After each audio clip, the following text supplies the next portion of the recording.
Actually 2 दिन से थोड़ा सा ना हेल्थ अच्छा नहीं जा रहा था, तो मैं मोबाइल भी नहीं देख पा रहा था ठीक ठाक से। ठीक है, okay. Good morning to all of you sir. Recording message मिला होगा, एक बार देखिए ना। Yes sir. तो sir good sir morning sir. Sorting sorting start करने से मुझे एक से कंफ्यूजन है सर। सॉर्टिंग और शॉर्ट पोजीशन लेना एक ही चीज़ होता है सर? मैं समझा नहीं, और एक बार बताओ। सॉर्टिंग सॉर्टिंग या शॉर्ट पोजीशन लेना एक ही होता है? वो हाँ एक ही हाँ, टर्म है? एक ही टर्म है। मतलब शॉर्ट पहले पोजीशन लेना। पहले हाँ, पहले सेल करके बाई करना, वही सेल शॉर्ट करके, शॉर्ट हाँ पोजीशन वही। की वही होता है ना? ये वही होता है, वही होता है। शॉर्टिंग शॉर्ट पोजीशन वही होता है। शॉर्टिंग का मतलब, जब पोजीशन लेने का मतलब क्या होता है कि मुझे शॉर्ट करना है, तो मैं पहले सेल करूंगा, बाद में बाई करूंगा, है ना। वो स्पॉट मार्केट में भी होता है और वो फ्यूचर में भी होता है। आज मैं आपको फ्यूचर का ही बताऊंगा। लास्ट दिन मैंने आपको आप लोगों को ये बताया था स्पॉट मार्केट में कैसे शॉर्ट हो सकता है इंट्राडे में, ठीक है। लेकिन इंट्राडे में कुछ प्रॉब्लम था शॉर्टिंग में, है ना। मतलब पहले सेल करके बाद में बाई करना इंट्राडे में ही संभव है। अगर आप अपना पोजीशंस को कैरी फॉरवर्ड करना चाहते हो इंट्राडे में, नहीं कर पाओगे, ठीक है। जो लोग इंट्राडे ट्रेड करता है और शॉर्टिंग करना चाहता है वो कर सकता है। मतलब पहले आपने सेल कर दिया, से फॉर एग्जांपल निफ्टी में भी हो सकता है ना। या फिर आप किसी पर्टिकुलर स्टॉक में भी कर सकते हैं। जैसे मानिए किसी पर्टिकुलर स्टॉक में बात करता हूँ, से फॉर एग्जांपल आपने इन्फोसिस में किया या टीसीएस में किया, या फिर जो भी आपको पसंदीदा स्टॉक हो आप कर लिए। मानिए कि आपने सेल कर दिया, मानिए आपने इन्फोसिस पहले सेल कर दिया। इन्फोसिस मानिए 1400 चल रहा है, आपने 1400 में इन्फोसिस को सेल कर दिया, और आपको लग रहा है कि अगला 2-3 दिन में इन्फोसिस 1350 समथिंग जाएगा, ठीक है, नीचे आएगा। तो आप उसमें जितना नीचे आएगा, अगर आपका टारगेट 1350 है तो आप 50% प्रॉफिट कर सकते हो, 1400 से 1350। नाउ पॉइंट इज दैट ये 1350 मानिए कि एक दिन में नहीं होगा, अपकमिंग 2 डेज में होगा। जैसे मानिए कि आज 28 तारीख है, 28 जून। अब 28 जून से आपको लग रहा है कि 30 जून में 1350 में जाएगा। लेकिन अगर आप इंट्राडे करते हैं, मतलब स्पॉट मार्केट में ट्रेड लेते हैं, ठीक है, शॉर्टिंग करते हैं, तो आप कैरी फॉरवर्ड नहीं कर सकते। मतलब आप 2 दिन के लिए वेट नहीं कर सकते, आपका वो पर्टिकुलर ट्रांजैक्शन नहीं रहेगा। बिकॉज स्पॉट मार्केट में इंट्राडे में ही स्क्वायर ऑफ हो जाता है। मतलब अगर आपने 1400 में सेल कर दिया इन्फोसिस को, बहुत अच्छा। अब आपको उसी दिन के अंदर, मतलब जिस दिन मार्केट में आपने सेल किया था, सेम डे पे आपका पोजीशन क्लोज होना होगा। अगर उस दिन 1350 टच करता है तो ठीक है, नहीं तो जो भी मार्केट में मिल रहा है आपको आपको उसी दाम के अंदर सेल बाई कर लेना चाहिए। अगर 1350 रीच करता है तो इट्स ओके, आपका टारगेट फुलफिल हो गया एक ही दिन के अंदर। अगर नहीं भी होता है तो भी आपका पोजीशन क्लोज कर दिया जाएगा। यही इंट्राडे का प्रॉब्लम है। आप लोगों को मेरा बात समझ में आ रहा है? ये बात मैंने लास्ट वीक बताया था। तो अगर हम लोग खुद से नहीं करते हैं तो ब्रोकर हमारा बिहाफ में कर देता है?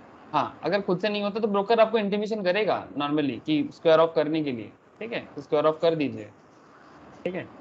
तो अगर अगर हम किए, लोग शॉर्ट सेलिंग 2-3 दिन के लिए या 4-5 दिन के लिए करना चाहते हैं तो वो इंडेक्सेस में होता है, फ्यूचर में करना हाँ होता हाँ, तब आपको फ्यूचर में आना पड़ेगा, ठीक है। है। समझ तब आपको गए। फ्यूचर में आना पड़ेगा, वही मैं आपको भी बताने वाला हूँ।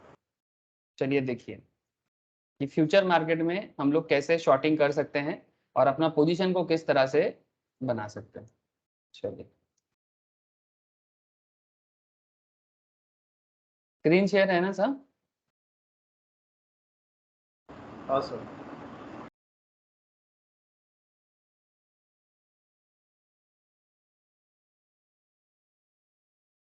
आऊंगा सर, कैंडल स्टिक्स के थ्रू से भी बात करूंगा। ऐसे कैंडल का क्लास कल है, बट कैंडल हमेशा काम आता है सर, ठीक है। मतलब फ्यूचर एंड ऑप्शंस में तो बहुत इंपॉर्टेंट है कैंडल, तो इसलिए कैंडल का नॉलेज मैं सभी को लेने के लिए बोलता हूँ। अच्छा देखिए, अगर मैं एक बार थोड़ा सिलेबस वाइज बात करूँ कि हम लोगों ने अभी तक क्या क्या किया, ज़्यादा कुछ नहीं किया हम लोगों ने। हम लोग अभी डेप्थ में ज़्यादा बात कर रहे हैं, ठीक है। मतलब अगर सिलेबस खत्म करना था, जैसे मैंने आपको डेरिवेटिव का बेसिक बताया था, ठीक है, स्टार्टिंग लेक्चर्स वगैरह में। उसके बाद मैंने ये वाला चैप्टर ही कर रहा हूँ। सुमित जी ने मेरे को पूछा था कि सर क्या चैप्टर 3 हो गया? नहीं सर, हम लोग चैप्टर 3 ही कर रहे हैं एज पर एनआईएसएम, जिसमें हम लोग introduction to forwards and futures, तो उसमें फॉरवर्ड के बारे में बात कर दिया, ठीक है। जो लेक्चर्स का लिंक मैंने आपको शेयर कर चुका, हाँ सर। ठीक है। प्लीज एक बार गो थ्रू कर लीजिए सर। कोई भी डाउट हो मुझे पूछिए, व्हाट्सएप करके पूछिए, क्लास में पूछ लीजिए एक बार प्लीज, ज्यादा बड़ा बड़ा क्लास नहीं है, छोटा छोटा क्लासेस है, एक बार प्लीज गो थ्रू कर लीजिए सर। उसमें फॉरवर्ड भी बोला हुआ है और फ्यूचर भी मैंने एकदम बेसिक लेवल से फ्यूचर को बताया। अभी फ्यूचर बताते बताते आज मैं फ्यूचर शॉर्टिंग में पहुंच गया, ठीक है। तभी फ्यूचर में जैसे अभी धीरे धीरे इंडेक्स फ्यूचर में बात करूंगा आज, ठीक है, निफ्टी में बात करूंगा, ठीक है। आज आज ही मेरा इच्छा है कि निफ्टी में बात करें, फिर फ्यूचर प्राइसिंग में भी बात करूंगा आगे, ठीक है। तो इससे पहले मैंने चार्ट वगैरह ये सब में बात किया, कॉन्ट्रैक्ट्स में बात किया, ठीक है, फॉरवर्ड फ्यूचर का डिफरेंस में बात किया, और कुछ कैलकुलेशंस में भी मैंने बात किया। कैलकुलेशंस इन द सेंस, जैसे मानिए कि अगर आप फ्यूचर मार्केट में ट्रेड करते हैं तो आपका जो कैलकुलेशंस है, मतलब किस तरह से आप अपना मार्जिन जमा करेंगे, कितना मार्जिन हो सकता है, इसके लिए मैंने 2-3 चैप्टर्स कराया। इसमें लेवरेज एंड पे ऑफ का एरिया है, ठीक है, मार्जिन एंड M2M का एरिया है, ऐसे तो इसके डिटेल्स हुआ था। उसमें स्प्रेड एंड कैलेंडर स्प्रेड का एक बहुत इंटरेस्टिंग कॉन्सेप्ट में मैंने बात किया है। मार्जिन कैलकुलेटर में मैंने लास्ट 2-3 लेक्चर्स मतलब हल्का हल्का ही बोला डेप्थ में, ठीक है। तो मार्जिन कैलकुलेटर, और लास्ट दिन मैंने शॉर्टिंग पढ़ाया। तो एक बार आप लोग जिनका भी मिस है या फिर रिवाइज करना है, प्लीज एक बार गो थ्रू कीजिए सर। कोई डाउट हो मुझे पूछिए सर, मैं तो वेट कर रहा हूँ कि कब जवाब आएगा, क्वेश्चन आएगा कि सर इस टॉपिक में क्या प्रॉब्लम है, बोलो आपको। अच्छा, मैं अभी शॉर्टिंग में लेके चलता हूँ आप लोगों को, ठीक है। और शॉर्टिंग में अंदर मैंने आपको इंट्राडे बता दिया था कि स्पॉट मार्केट में शॉर्टिंग कैसे होता है ना, कि शॉर्टिंग इन स्पॉट मैंने आप लोगों को बताया था लास्ट वीक, ठीक है। और स्टॉक एक्सचेंज पर्सपेक्टिव से कैसे शॉर्टिंग होता है ये भी मैंने डिस्कस किया था, ठीक है। नाउ मेरा मेन आज का पर्पस है shorting in the future market, ठीक है sir, shorting in the future market. So future market में आप शॉर्ट कैसे करोगे, या फिर शॉर्टिंग जब आप करते हो फ्यूचर मार्केट में तो किस तरह से आपका profit and loss account maintain होगा। एक्चुअली ये प्रॉफिट लॉस से याद आया, ये बेसिकली मार्क टू मार्क का एरिया है सर, मार्क टू मार्केट का एरिया है। मतलब मार्जिन कैलकुलेटर जब पढ़ाया था 2-3 लेक्चर्स पहले, तो वहां पर ना कि ये किस तरह से फ्यूचर मार्केट में किस तरह से मार्जिन जमा होता है, और मार्क टू मार्केट मतलब आपका डेली प्रॉफिट, ठीक है, ये कैसे कैलकुलेशन होता है इसको भी समझाया गया है, ठीक है। लेकिन आज भी मैं थोड़ा बता दूंगा, ठीक है। जिनका M2M अगर मिस भी है तो आइडिया लग जाएगा, लेकिन हाँ फिर भी बोलूंगा मार्जिन एंड M2M का चैप्टर क्लास जो हुआ था प्लीज एक बार अच्छे से कीजिए, ठीक है। तो एक बार मेरा बात सुनिए sir, shorting in the future market. अब स्पॉट मार्केट में कैसे शॉर्ट करना है वो तो समझ में आ ही गया कि पहले सेल करना है बाद में बाई करना है, ये तो सुन सुन के कान पक चुका होगा, ठीक है। इतना बार मैंने बोला, सुन सुन के कान ही थक चुका होगा कि सर छोड़ो आगे बताओ, ऐसा लग रहा होगा किसी किसी को, हो सकता है, ठीक है सर। अब देखो shorting stock in future segment has no restriction like shorting the stock in spot market. Spot market में जैसे रेस्ट्रिक्शन होता है कि आपको सेम डे के अंदर स्टॉक को सेल करके निकलना है। जैसे अगर आपको निफ्टी में ट्रेड लेना है या फिर अगर आपको कोई स्टॉक में लेना है, चलिए मानिए कि HDFC bank, yes bank, SBI, SBI card, MRF, किसी भी स्टॉक में लेते हैं, TCS, ठीक है। मानिए TCS में, अगर मुझे TCS में अभी अभी सेल करना है तो मैं TCS को सेल कर दूंगा, जितना दाम अभी चल रहा है, ठीक है, इस दाम पे मैं सेल कर दूंगा, फिर बाद में जैसे ही दाम कम हो जाएगा मैं बाई करूंगा। लेकिन 3280 में अगर मैं सेल करता हूं, ये सेल बटन है, ठीक है। अब जैसे ही इसका दाम कम होगा, तो से फॉर एग्जांपल मेरा परसेप्शन ऐसा है, पॉइंट ऑफ व्यू ऐसा है कि ये 3280 ना 3275 में आएगा, ठीक है। अगर ऐसा होता है, अगर मेरा परसेप्शन या पॉइंट ऑफ व्यू सही रहता है तो मुझे प्रॉफिट मिलेगा, सिंपल है। लेकिन ये पोजीशन को आप कैरी फॉरवर्ड नहीं कर सकते। मानो कि आज 3280 में आपने परचेस किया और आपको लग रहा है कि आज 3275 में जाएगा, लेकिन आज नहीं गया, आपको लग रहा है कल जाएगा, तो आप होल्ड करके रखना चाहते, ठीक है। लेकिन आप ऐसा इंट्राडे या स्पॉट मार्केट में नहीं कर सकते। ये जो ट्रेड मैं दे रहा हूँ ये स्पॉट मार्केट का ट्रेड है।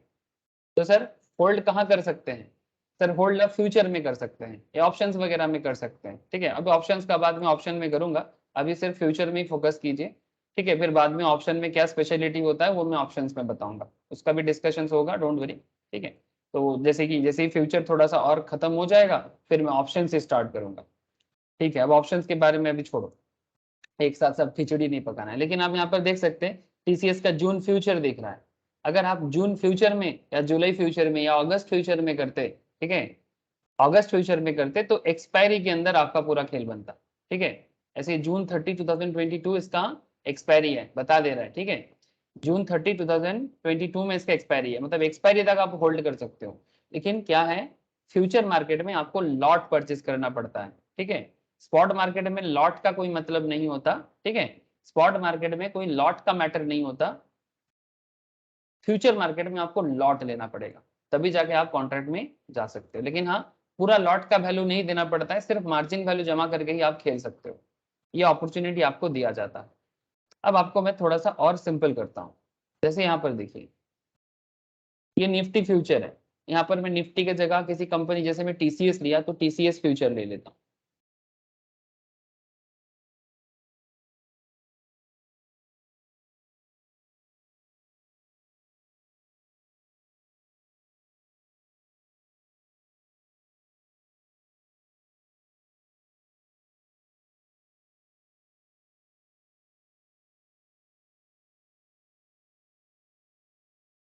ये देखिए सर,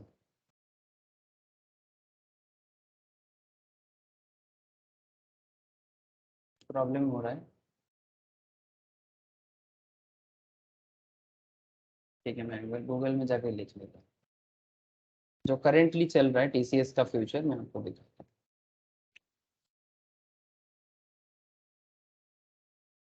तो जस्ट थोड़ा सा नजर रखिए, ये देखिए, दिखाई दे रहा है क्या? हेलो, टाटा कंसल्टेंसी सर्विस, ठीक है। यहाँ पर इसका मुझे फ्यूचर चाहिए, तो इसका डेरिवेटिव कोड में कुछ प्रॉब्लम हो रहा है सर, इसीलिए दिक्कत हो रहा है टीसीएस का। ठीक है, जब ठीक होगा तो वहाँ कुछ नॉट वैलिड दिखा रहा है, सिंबल को मैं टीसीएस, ठीक है। अच्छा, ये आ गया सर, स्टॉक फ्यूचर्स हैं, एक्सपायरी डेट देखिए, आ गया सर। एक्सपायरी डेट देखिए सर, ये टीसीएस का है, ठीक है। सिंबल टीसीएस है, एक्सपायरी डेट में 3 डेट दिख रहा है आप लोगों को? जस्ट जस्ट मुझे इतना बताइए। हाँ सर। एक एक फ्यूचर है 30 जून का, दूसरा फ्यूचर है 28 जुलाई का, और तीसरा फ्यूचर है 25 अगस्त का। तो तीन तीन फ्यूचर है, तो एकदम सबसे पहले वाला जो फ्यूचर है, जो अभी 2 दिन में ही क्लोज होने वाला है, एक्सपायर होने वाला है, ठीक है, ये थर्सडे को एक्सपायर हो जाएगा सर, ठीक है। जैसे आज क्या है, मंगलवार, बुध, बृहस्पति, ठीक है, थर्सडे को ही नॉर्मली क्लोज होता है, ठीक है। जो मंथली एक्सपायरी होता है वो थर्सडे को ही होता है, वीकली एक्सपायरी भी थर्सडे को ही होगा। तो Thursday is a very big day for stock broking firm, ठीक है। थर्सडे में ब्रोकिंग फर्म में जो लोग एडवाइजरी रोल में होता है, उन लोगों के ऊपर बहुत प्रेशर रहता है, ठीक है। वो बाद में बात करेंगे सर। 30 जून, 28 जुलाई एंड 25 अगस्त, तो एक हो गया नियर मंथ फ्यूचर, एक हो गया मिड मंथ, और एक हो गया फार मंथ। तो नियर, मिड, फार, 3 तरह का फ्यूचर कॉन्ट्रैक्ट आपको यहाँ पर दिख रहा है। अगर आप अभी इसके फ्यूचर में जाना चाहते हो, ठीक है, तो आपको फ्यूचर प्राइस जो भी है उस प्राइस में बाई करना है, ठीक है, या सेल करना चाहते हो तो सेल करना है, जो भी आपका कॉन्सेप्ट रहेगा उस हिसाब से आप बाई सेल करोगे, ठीक है। नाउ पॉइंट इज दैट कि सर ठीक है, बाई सेल कर लेंगे, लेकिन आपको थोड़ा सा बैकग्राउंड समझना होगा कि जब हम लोग शॉर्टिंग करते हैं फ्यूचर मार्केट में, ठीक है, तो shorting stock in future segment has no restriction like shorting the stock in spot market. In fact, this is one of the main reason why trading in future is so popular. बहुत popular है sir, trading in future is बहुत popular. क्यों? Because restriction नहीं है ना। Spot market में आपको restrict किया गया था, स्पॉट मार्केट में आपको रेस्ट्रिक्ट किया गया था कि भाई आप एक दिन से ज्यादा होल्ड नहीं कर सकते, लेकिन यहाँ पर आप ओवरनाइट जा सकते हो। आप देख रहे हैं सर, ओवरनाइट, यहाँ पर आप ओवरनाइट जा सकते हो, और ओवरनाइट जाके एक्सपायरी तक होल्ड कर सकते हो, एक्सपायरी तक होल्ड कर सकते हो। जैसे ये टीसीएस जून फ्यूचर दिख रहा है, ठीक है, इसी तरह से अगर मैं यहाँ पर टीसीएस का जून, या देखिए जुलाई भी दिख जाएगा, अगस्त भी दिख जाएगा, दिखाई दे रहा है ना सर? हेलो, जून, जुलाई, हाँ सर। अगस्त, ठीक है। तो आपको तीन तीन, सर एक बात हाँ बोलना है। बोलो सर, बोलो। सर इधर जो जून जुलाई एंड अगस्त तक ही दिखा रहा है, तो हम अगर एक साल के लिए रखना चाहते हैं तो सर नहीं रख वो सकते फ्यूचर हैं ना? नहीं सर, वो फ्यूचर मार्केट में नहीं कर सकते, वो स्पॉट मार्केट में फ्यूचर कर सकते मार्केट हैं। में नहीं, स्पॉट वो मार्केट में। स्पॉट मार्केट में, हाँ स्पॉट मार्केट में ठीक आप है। जिंदगी भर के लिए रख लो, कोई मना नहीं करेगा आपको। ठीक है। ठीक है, फ्यूचर मार्केट में एक्सपायरी तक ही करना होगा ना? ये सर फ्यूचर मार्केट में एक्सपायरी तक ही रख सकते हो। अगर आपको जिंदगी भर के लिए रखना है तो आप नॉर्मल मार्केट में बाई करके होल्ड करके रख लो, आप कोई आपको पूछने वाला नहीं। ठीक है, जैसे ये ओके, टीसीएस इसका दिख रहा है दूसरा ना, कोई ऑप्शन नहीं है ना? नहीं तो दूसरा कोई ऑप्शन नहीं, और कितना ऑप्शन चाहिए फिर ऑप्शन मार्केट में और ऑप्शन आएगा, फिर मैं आपको ऑप्शन बताऊंगा। ठीक है, वो ठीक है। हमको इंट्राडे में रखना होगा ना, अगर एक साल के लिए करेंगे तो? एक साल के लिए करेंगे तो इंट्राडे में नहीं सर, एक साल के लिए करेंगे तो डिलीवरी में रखना होता है, कैश एंड कैरी,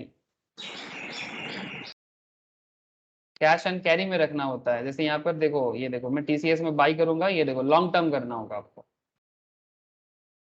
दिखाई दे रहा है सीएनसी। अगर आप ज्यादा दिन के लिए होल्ड करना चाहते हो तो आपको लॉन्ग टर्म के लिए, तुम टेक्निकल का क्लास नहीं करते ना, ये तुम्हारे लिए एक दिक्कत हो जाता है, और बेसिक तुमने अभी तक किया नहीं पूरा जो मैंने शेयर किया। ठीक है, लॉन्ग टर्म और में खरीद के, लॉन्ग टर्म में खरीद के रखना पड़ेगा। अगर आप टीसीएस खरीद के रखना चाहते हो तो लॉन्ग टर्म में खरीदो और छोड़ दो। ठीक है, ओके। और जो दिख रहा था ना, वो जुलाई फ्यूचर, जून फ्यूचर, अगस्त फ्यूचर, वो हाँ दूसरा है ना? हाँ वो फ्यूचर मार्केट है, हाँ, और अभी जो लॉन्ग टर्म में जो दिख रहे थे, वो वो स्पॉट क्या था? मार्केट है, वो स्पॉट वो मार्केट है। स्पॉट मार्केट में फ्यूचर में रख सकते हैं पैसा? फ्यूचर में मतलब उसको फ्यूचर नहीं बोलते सर, मतलब लॉन्ग टर्म में आप अपने हिसाब से रख सकते हो, that is not called okay future. Sir. ठीक है, that is not called future, उसको लॉन्ग टर्म में होल्ड करना बोला जाता है। ठीक है, या डिलीवरी में होल्ड करना बोला जाता है। प्रिया, तुम कब सुधरोगे? तुमको जो बेसिक का क्लास मैंने दिया वो कब करोगे तुम? हाँ, इसलिए सिली सिली क्वेश्चन हाँ करते सर, हो। थोड़ा थोड़ा तो डाउट तभी भी रहता है ना, तो पूछ लेते हैं ऐसे। नहीं सर, तुम नहीं कर रहे हो, तुम अगर बेसिक करोगे ना ठीक से तो मैं इतना बोलूंगा कि स्मॉल स्मॉल जो डाउट है ना वो नहीं रहेगा। ठीक है, वो नहीं रहेगा सर, तुमको रुको मैं देखता हूँ बाद में। अच्छा, ठीक है, चलो आगे बढ़ते हैं। हाँ, अच्छा, सो अच्छा, अब यहाँ पर प्लीज पॉइंट पे आ जाइए। ठीक है, remember the future is a derivative instrument that just mimics the movement of its respective underlying। जैसे मैं आपको यहाँ पर फ्यूचर दिखा रहा था, कहाँ गया फ्यूचर? अच्छा, मैं निफ्टी फ्यूचर में ही आपको बता देता हूँ। अच्छा, निफ्टी फ्यूचर क्या चल रहा है? निफ्टी फ्यूचर अगर मैं जून का जो एक्सपायरी है रिसेंटली 15,742, सर ये स्पॉट मार्केट है। स्पॉट मार्केट में निफ्टी का जो चल रहा है that is called present market या स्पॉट मार्केट। और ये रहा आपका लास्ट प्राइस निफ्टी का जून फ्यूचर का 15,746। सर ये मूव करेगा तो ये भी मूव करेगा, ये डाउन जाएगा तो ये भी डाउन जाएगा। सर ऐसा क्यों? ये चीज तो मैं स्टार्टिंग से बता जा रहा हूँ, एकदम first day of future class से मैं बताते हुए जा रहा हूँ कि फ्यूचर मार्केट, जैसे ये निफ्टी फ्यूचर है तो निफ्टी फ्यूचर किसको मिमिक करता है? अंडरलाइंग निफ्टी को, प्रेजेंट। प्रेजेंट मार्केट को मिमिक करता है ना सर? तो इस बात का स्पेशल ख्याल रखिएगा कि प्रेजेंट मार्केट बढ़ेगा तो फ्यूचर मार्केट भी बढ़ेगा, प्रेजेंट मार्केट गिरेगा तो फ्यूचर मार्केट भी गिरेगा। हाँ, थोड़ा सा कैलकुलेशन में अलग होता है, जैसे एग्जैक्टली सेम नहीं होता, उसके पीछे क्या रीजन है मैं आपको आगे आगे समझाऊंगा सर कि क्या ये कुछ कैलकुलेशन का पॉइंट्स है सर। ठीक है, कि क्यों फ्यूचर मार्केट का प्राइस और प्रेजेंट मार्केट का प्राइस सेम नहीं होता। ठीक है, प्राइस अलग दिखेगा आपको, आप जितना और फ्यूचर देखोगे, जैसे अगर देखो आप जुलाई फ्यूचर का प्राइस देखो आप निफ्टी का 15,747, और अगर आप अगस्त का देखोगे तो 15,781। कुछ कैलकुलेशन एरिया है जो आगे आगे डिस्कस करूंगा कि क्यों डिफरेंस होता है। ठीक है, लेकिन ये क्यों डिफरेंस होता है ये तो कैलकुलेशंस है, वो बाद में समझ में आ ही जाएगा आप लोगों को। लेकिन बिफोर दैट आपको पता होना चाहिए कि शॉर्टिंग में आपको प्रॉफिट कैसे होता है।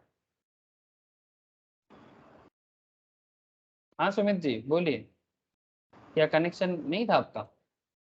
हाँ सर, कनेक्शन लॉस्ट हो गया था। अच्छा, कहाँ तक लास्ट थे? तो स्पॉट मार्केट बताया ना। स्पॉट मार्केट में? अच्छा, मैं ज्यादा कुछ तो बताया नहीं। Spot price.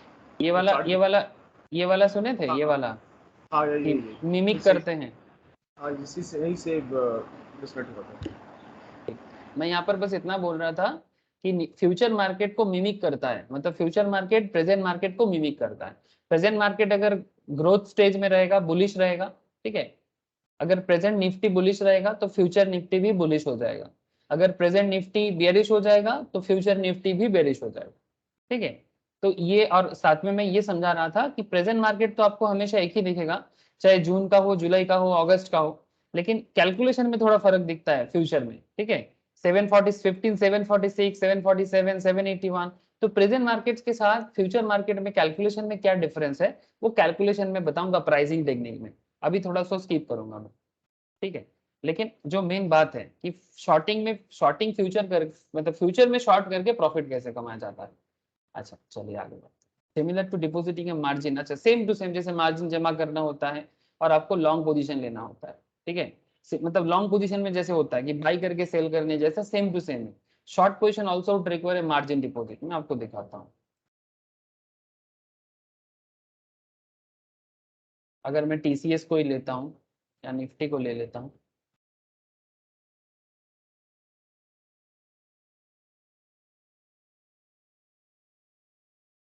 निफ्टी जुलाई को लेता हूँ, ठीक है साहब। अब निफ्टी जुलाई में आ गया मैं, और निफ्टी जुलाई को मुझे क्या करना है, सेल करना है, ठीक है। तो देखिए कितना क्वांटिटी बता रहा है, निफ्टी जुलाई में अगर मैं शॉर्ट सेल करूंगा तो अभी चल रहा है कितना, 15,743, ठीक है। चेंज हो रहा है, मार्केट लाइव है अभी, ठीक है। 743 में अप्रोक्स माना 50 क्वांटिटी मुझे लेना है, ठीक है। 50 क्वांटिटी मुझे लेना है जो एज पर लॉट है, ठीक है।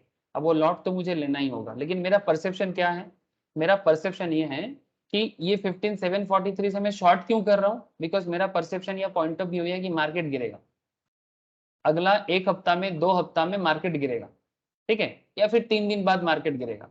तो अगर मुझे लगता है कि 15,743 करंट बाई है, तो मेरा नेक्स्ट पॉइंट ऑफ व्यू है कि इसका मार्केट गिरने वाला है, बढ़ने वाला नहीं है, तभी मैं शॉर्ट कर रहा हूं पहले। तो 15,740 कर लेते हैं कि सर कल का मार्केट में ये 740 में आएगा। अगर ऐसा है तो कितना प्रॉफिट करेंगे हम लोग, 3% पर इंडेक्स या फिर पर शेयर, जो भी बोलो, मतलब बेसिकली पूरा इसमें आप 3% करके प्रॉफिट करोगे।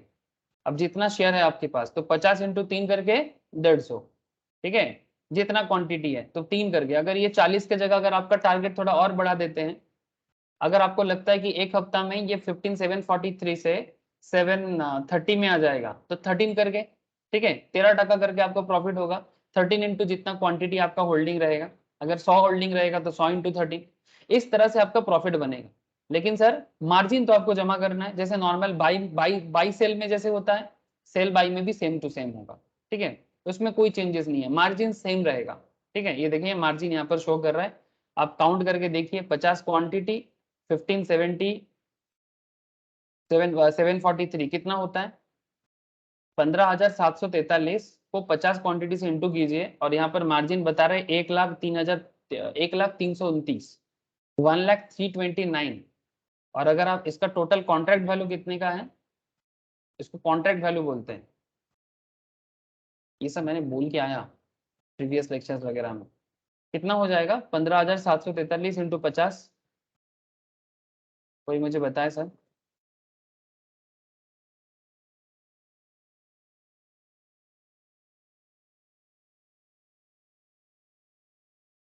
7,87,150 है ना सर।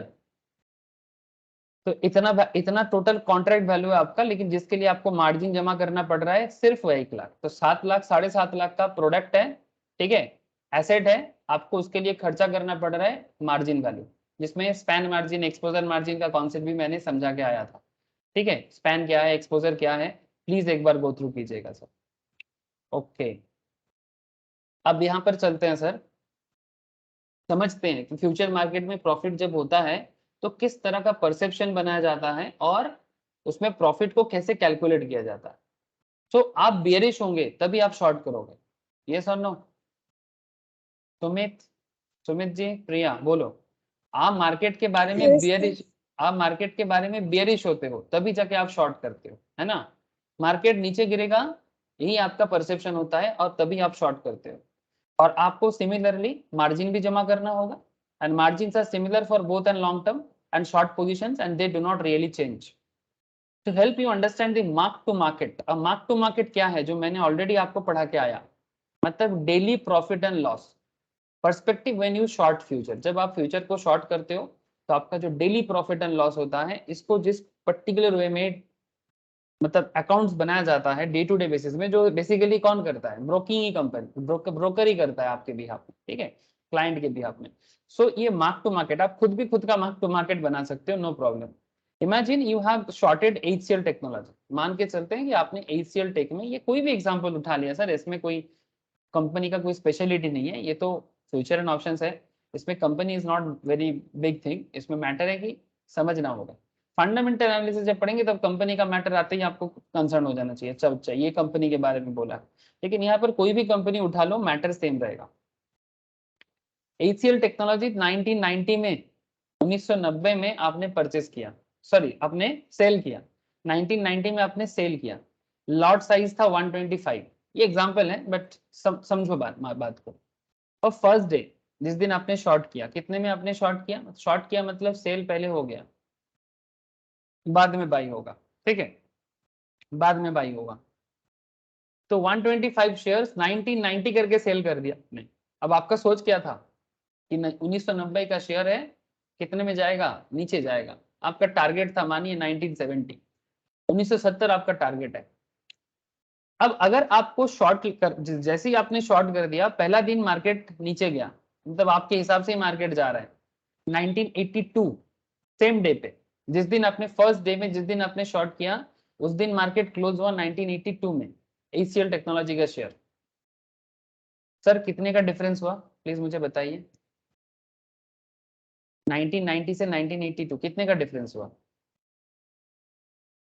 8%। हेलो, क्या आप लोगों को मेरा आवाज आ रहा है? सुमित जी समझ में आ रहा है कि नहीं? हाँ सर। तो 8 रुपीज का डिफरेंस है।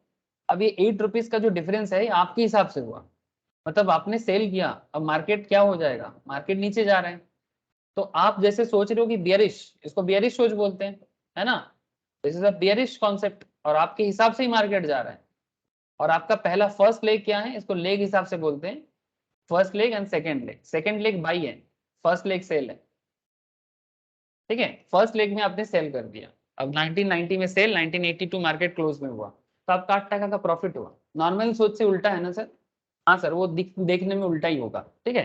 नॉर्मली लोग ऐसे सोचते हैं कि 1982 में बाई होगा और 1990 में सेल हुआ, तब उसको नॉर्मल लॉन्ग पोजिशन पे ऐसे होता है, लेकिन ये शॉर्ट है, शॉर्ट में पहले सेल होगा, ज्यादा दाम में सेल करोगे, कम दाम में बाई करोगे। अब पहला दिन खत्म, आपका प्रॉफिट हो गया 125 के हिसाब से, आपका प्रॉफिट हो गया 125 के हिसाब से 8% करके 1000 का, ठीक है, ये फर्स्ट दिन का प्रॉफिट है आपका। अब देखो मार्केट तो वोलेटाइल हो सकता है ना, मार्केट अप डाउन होता है, मार्केट अप डाउन होता है। सेकेंड डे में क्या हुआ, सेकेंड डे में 1982 का प्राइस चल रहा था, 1975 में आया, मार्केट में फिर से प्रॉफिट आपके लिए, आप और खुश हो रहे हो, आपका टारगेट 1970 है, 125 करके 7% करके आपका प्रॉफिट हुआ, 875 का प्रॉफिट हो गया, ठीक है। लेकिन आपको लग रहा है मार्केट और नीचे गिरेगा बिकॉज आपका टारगेट 1970 का है, लेकिन थर्ड डे को मार्केट आपके हिसाब से नहीं चला, 1970 से फिर से 1980 में जाके रुका, तो आपका लॉस हो जाएगा 625 का। करके देखो, फोर्थ डे में 1980 में चल रहा था, आपको लग रहा मार्केट फिर से नीचे आएगा, बट मार्केट नीचे तो छोड़ो, मार्केट फिर से ऊपर चला गया, 125 करके 9% करके आपका लॉस है 1125 का। लेकिन पांचवा दिन में 1989 से मार्केट 1970 को छुआ, और आपने फिर से प्रॉफिट किया 19 रुपीज करके 2375 का, और सिक्स डे को अभी आपका एक्सपायरी आ गया, ठीक है, या फिर आप खुद ही आपका टारगेट अचीव हो गया, एक्सपायरी तक वेट करने का हमेशा जरूरत नहीं है, एक्सपायरी तक ना वेट करके भी आप सेल कर सकते हो, नॉट नेसेसरी कि एक्सपायरी जब है तभी करेंगे, नॉट नेसेसरी, आप एक्सपायरी से पहले कभी भी बाई सेल कर सकते हो, अगर आपको अपोजिट डायरेक्शंस में बायर या सेलर मिल जाए तो, ठीक है, वो ब्रोकर का काम है। लेकिन जो जिस पर्टिकुलर शेयर्स वगैरह में ज्यादा ट्रेड होता है ना, बायर सेलर ढूंढ मतलब मिलने में देरी नहीं होता, ठीक है, वो भी मैं पहले बताया, ठीक है, फ्यूचर ट्रेड जब मैं बता रहा था उसी में मैं बता के आया, ठीक है, फ्यूचर का जो थर्ड लेक्चर था, फ्यूचर में जो थर्ड लेक्चर था उसके अंदर मैं बता के आया। नाउ पॉइंट इज दैट 1970 में स्टार्ट हुआ, मार्केट क्लोज हुआ 1965 में, इसमें भी आपने 5% करके प्रॉफिट किया, तो 625 भी आपका प्रॉफिट हुआ। तो अगर आप ओवरऑल देखेंगे, आपका 2 बार लॉस हुआ और 1 2 3 4 बार आपका प्रॉफिट हुआ, तो ओवरऑल आपका प्रॉफिट रहा है सर, ओवरऑल आपका प्रॉफिट रहा है। ठीक है, अब कितने का प्रॉफिट हुआ वो तो अभी बोलिए सर। 3025। कितना? 3025। 3125 बता रहा है सर, एक बार देखो चेक करके, 3025। एक बार चेक कीजिए ना, यहाँ पर आंसर बता रहे 3125।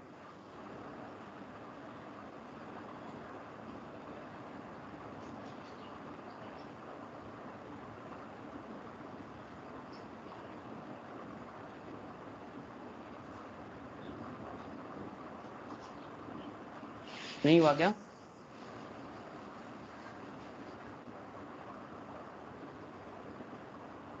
थ्री 3125 नहीं आ रहा है क्या? ठीक है, ठीक है, थोड़ा म्यूट कीजिएगा, बैकग्राउंड नॉइज थोड़ा सा आया क्या? सुमित जी बताइए, 3125 आया कि नहीं?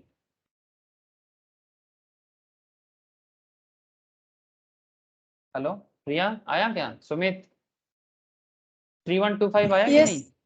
ओके सर, सुमित जी आया ना 3125? मेरा आवाज नहीं आया आपका। ओके सर, ठीक है, ठीक है सर। अब पॉइंट क्या है सर? पॉइंट ये है कि इसको दो हिसाब से हम लोग कर सकते हैं। देखिए, डे टू डे प्रॉफिट के हिसाब से भी कर सकते हैं, ये डे टू डे प्रॉफिट है, इसको मार्क टू मार्केट बोला जाता है। क्या है ना सर, प्रेजेंट मार्केट में, स्पॉट मार्केट में अगर आप इंट्राडे करते हैं तो पहला बात है कि आपका पोजीशन फर्स्ट दिन ही क्लोज हो जाता है। शॉर्टिंग आप स्पॉट मार्केट में भी कर सकते थे, स्पॉट मार्केट में 1990 में बाई करते, सेल करते और 1982 में बाई कर लेते। ठीक है, पोजीशन क्लोज, कुछ दिन बाद आपके अकाउंट में ये प्रॉफिट शो हो जाएगा।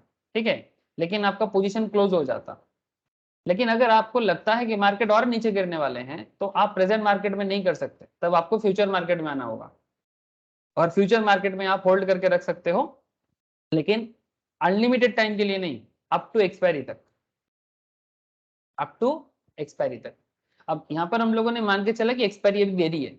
ठीक है, एक्सपायरी अभी देरी है, तो एक्सपायरी देरी है तो फिर उसके बीच में 6th डे में आपने स्क्वायर ऑफ कर दिया, क्योंकि आपका टारगेट हिट हो गया।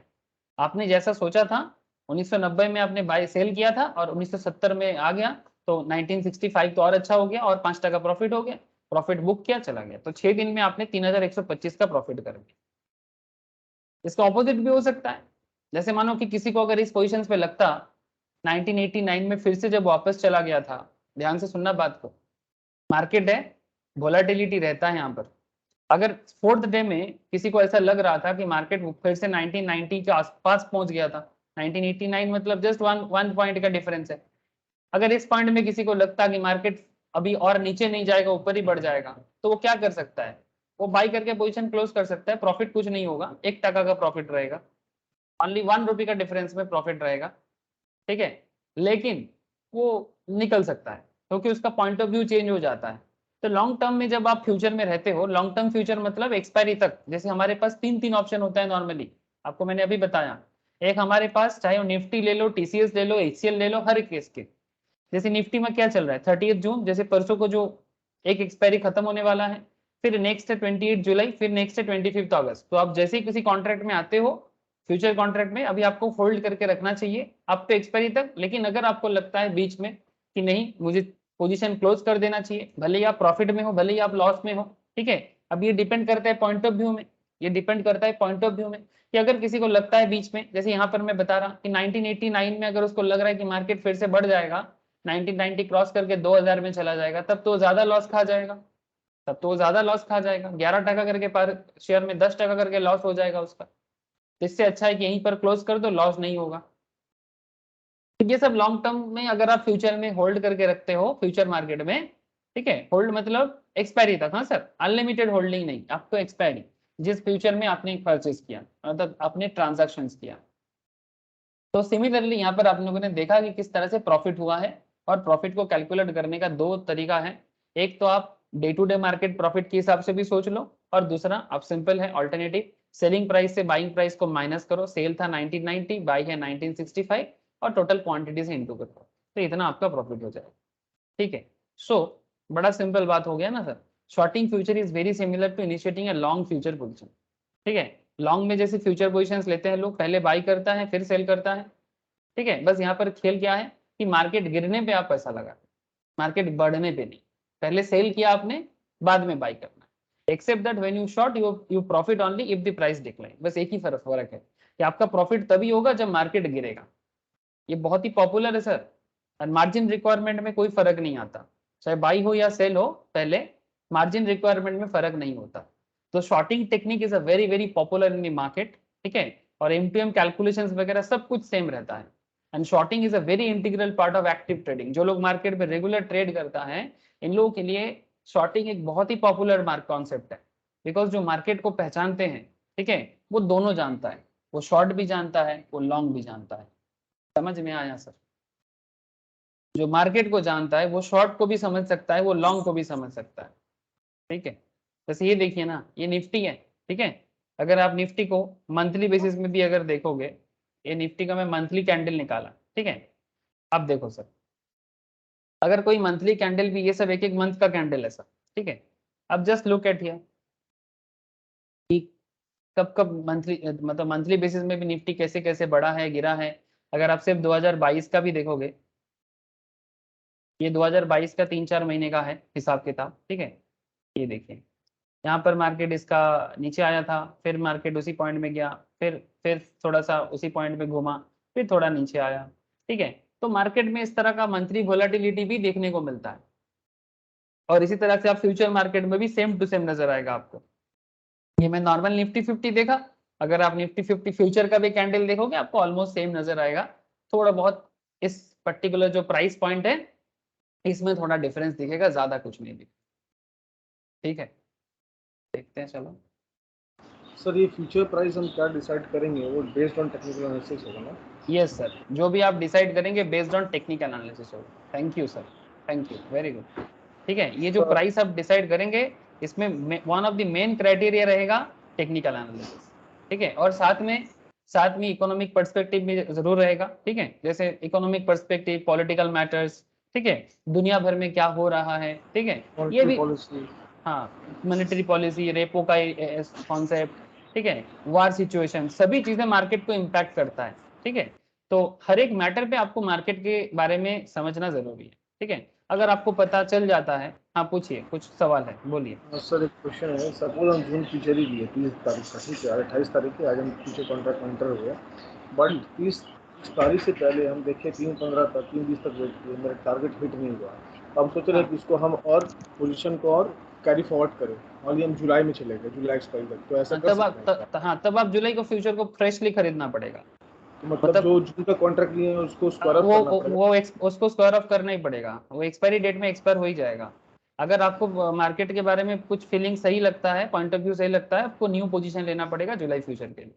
तो मतलब 30 जून का कॉन्ट्रैक्ट में जो भी प्रॉफिट और लॉस हुआ उनको बुक करना पड़ेगा, और नया कॉन्ट्रैक्ट जुलाई के लिए लेना पड़ेगा? यस सर, सिमिलरली जुलाई में भी अगर आपका कुछ नहीं हुआ, अगर आप फिर से पोजीशन को कैरी फॉरवर्ड करना चाहते हैं, आप अगस्त में जाइए, इसी तरह से चलता जाएगा। लेकिन जैसे जैसे एक्सपायरी डेट आएगा, एक्सपायरी से पहले आपका स्क्वायर ऑफ हो जाएगा, मतलब एक्सपायरी डेट के अंदर स्क्वायर ऑफ हो जाएगा। इसीलिए हर Thursday is very important. Thursday को ही मार्केट एक्सपायर होता है, ठीक है। और एक्सपायरी से पहले हम कभी भी एक्सपायर कर सकते हैं? हाँ, एक्सपायरी से पहले आप कभी भी स्क्वायर ऑफ कर सकते हैं। ठीक। ट्रेड में आने के बाद आप कभी भी कर सकते हो, अगर आपको अपोजिट साइड में बायर या सेलर मिल जाए तो। अब ये यहाँ पर थोड़ा सा खेल है, अब बायर सेलर मिलेगा कि नहीं मिलेगा, ये डिपेंड करता है मार्केट डिमांड एंड सप्लाई। मतलब जिस पर्टिकुलर शेयर पे आपने ट्रेड लिया, ठीक है, ज्यादातर लोग निफ्टी में करता है, क्योंकि निफ्टी में बायर सेलर मिलने में दिक्कत नहीं होता।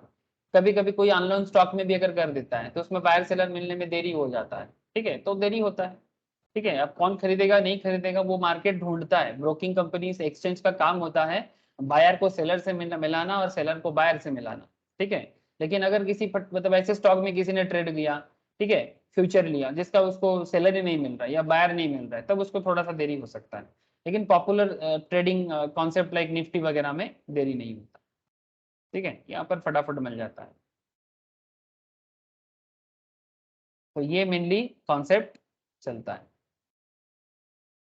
तो ये था फ्यूचर कॉन्ट्रैक्ट, मतलब शॉर्टिंग, ठीक है। I hope future shorting clear है सबको, ठीक है। फिर भी डिटेल्स थोड़ा सा जानकारी के लिए मैं इतना बोलूंगा कि आप लोग अगर स्टार्टिंग से, स्पेशली मैं सुमित राम जी को बोलूंगा, प्रिया को बोलूंगा, जरूर एक बार देखिएगा सर, ठीक है। ये जो भी मैंने फ्यूचर के बारे में बताया, फॉरवर्ड के बारे में पहले 2 क्लास में बताया, उसके बाद मैंने फ्यूचर मार्केट के बारे में पूरा बताया, फिर मैं कैलकुलेशन में बहुत ज्यादा डिस्कशंस किया, मार्जिन कैलकुलेटर में, मार्क टू मार्क में, मार्जिन में, लेवरेज एंड पे of, very interesting part sir, very very interesting point.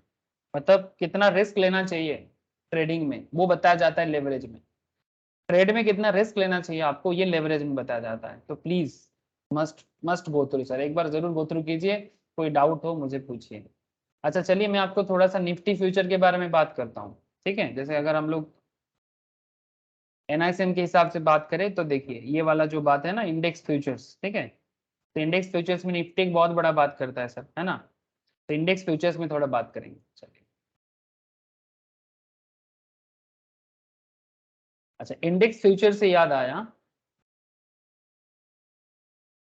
ये देखिए ये एक मेथोडोलॉजी डॉक्यूमेंट है इक्विटी इंडिसेस का, दिखाई दे रहा है क्या?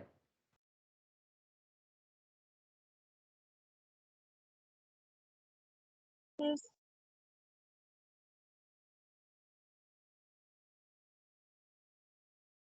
ये देखिए सर, इसमें ना आपको किस तरह से एनएससी से डाउनलोड किया गया सर, किस तरह से एनएससी अपना मतलब इक्विटी इंडिसेस को बनाते हैं और कितना तरह का इक्विटी इंडिसेस बनाता है, ये अप्रैल 2022 का लेटेस्ट है, ठीक है, तब रिसेंट ही बोल सकते हो आप।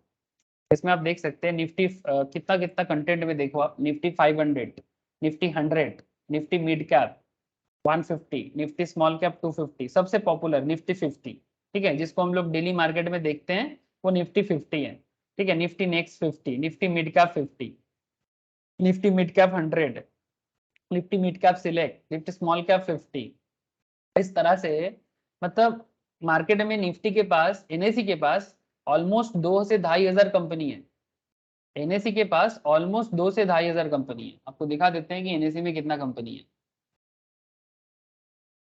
ये देखिए एनएससी में आज के डेट में लिस्टिंग कंपनीज हैं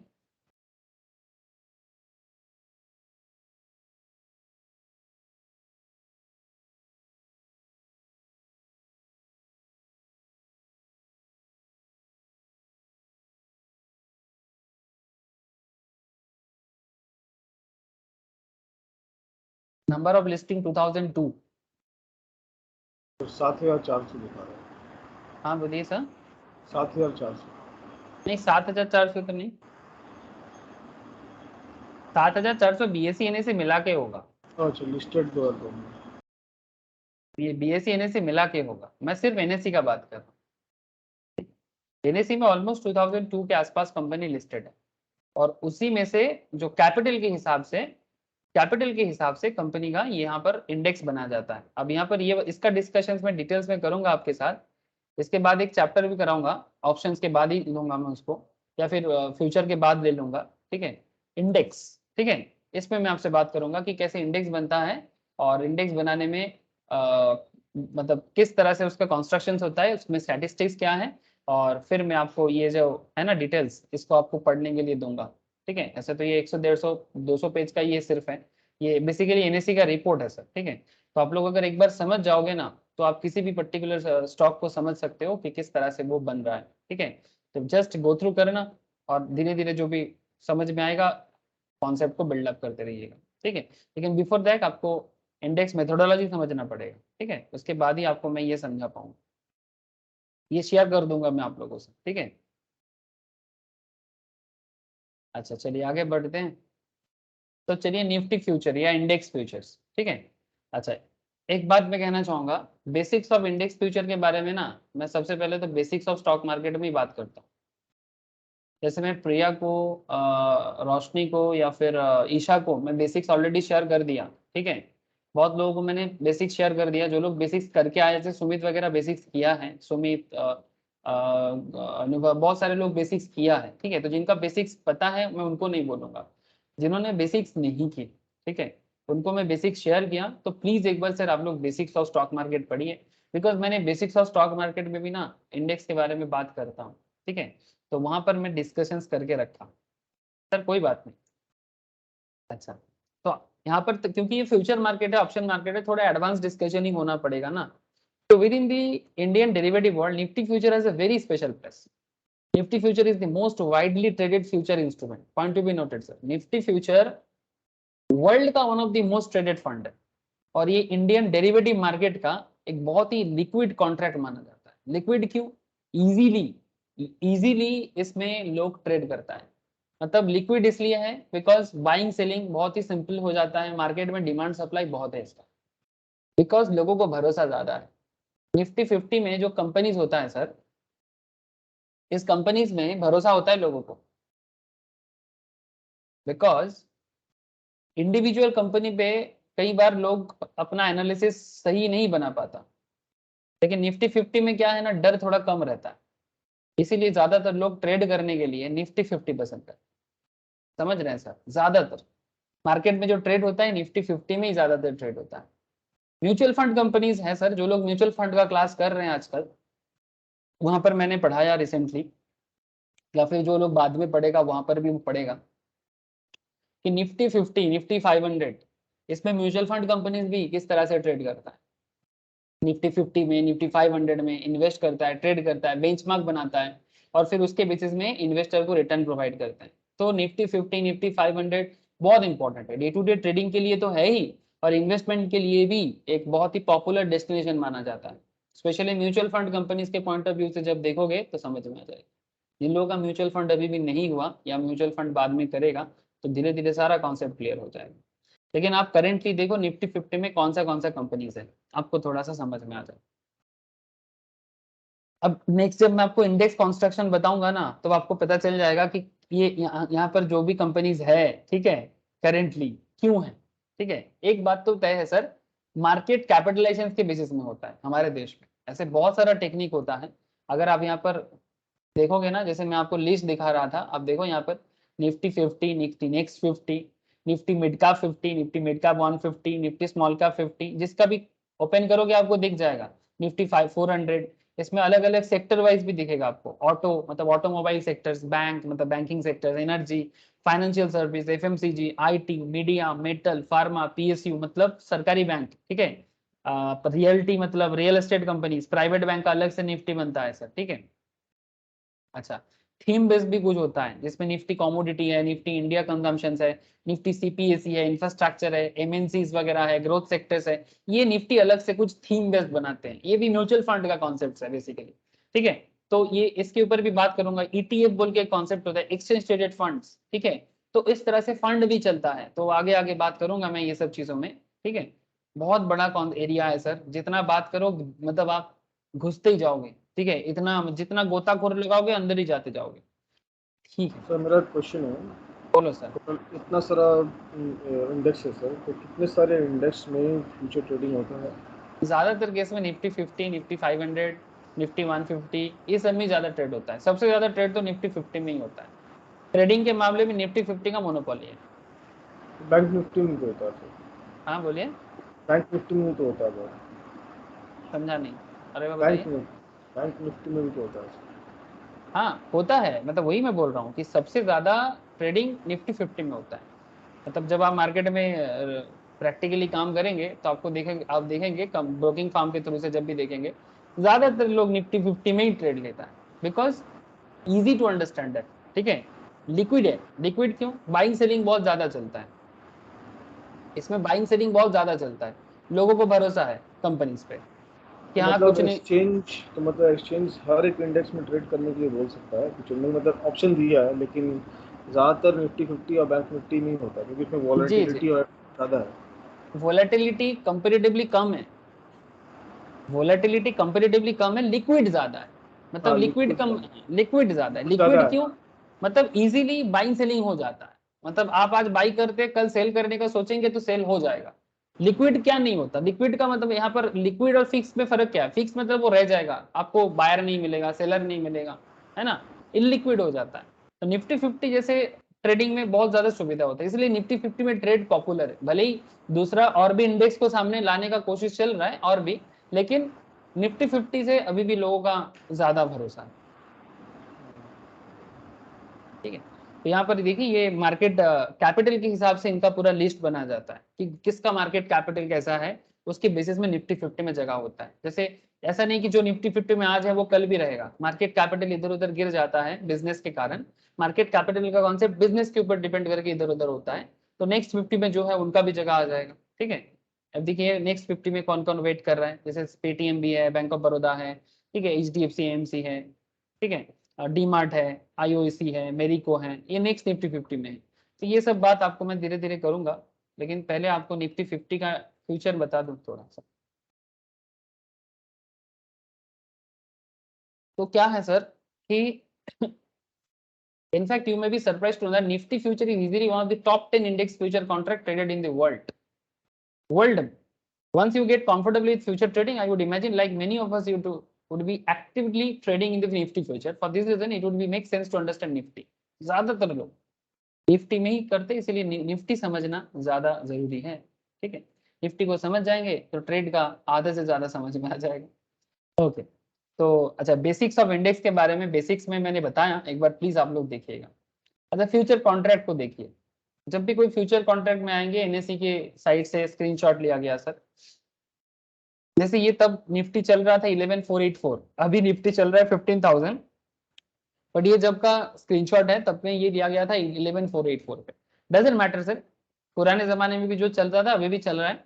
अब 11484 का निफ्टी चल रहा था। इंडेक्स फ्यूचर देखिए, इंस्ट्रूमेंट टाइप देखिए, ठीक है, जो मैं आपको अभी लाइव में भी दिखा रहा था यहाँ पर, ये देखिए इंस्ट्रूमेंट टाइप चेंज हो सकता है। अगर स्टॉक फ्यूचर्स है, स्टॉक ऑप्शंस है, मैं अभी ऑप्शंस में बात नहीं कर रहा हूँ, मैं फ्यूचर में बात कर रहा हूँ। सिंबल जो भी स्टॉक लेना चाहते हैं आप, ठीक है। अगर आप इंडेक्स में करना चाहोगे, एक सेकेंड, अगर आप इंडेक्स लेना चाहोगे तो यहाँ इंडेक्स आ जाएगा, इंडेक्स फ्यूचर। यहाँ पर देखिए bank Nifty, financial Nifty, mid cap Nifty, Nifty देख रहे हैं, समझ में आ रहा है सर? जो अभी मुझे सुमित राम जी ने पूछा था, ठीक है, कि किसमें किसमें ट्रेड अभी अवेलेबल है। ठीक है, अच्छा इंडेक्स ऑप्शंस में जाएंगे तो आपको ऑप्शंस में भी दिखेगा। ठीक है, तो पॉपुलर जो है वो निफ्टी सबसे ज्यादा है, तो मैं निफ्टी ले रहा हूँ।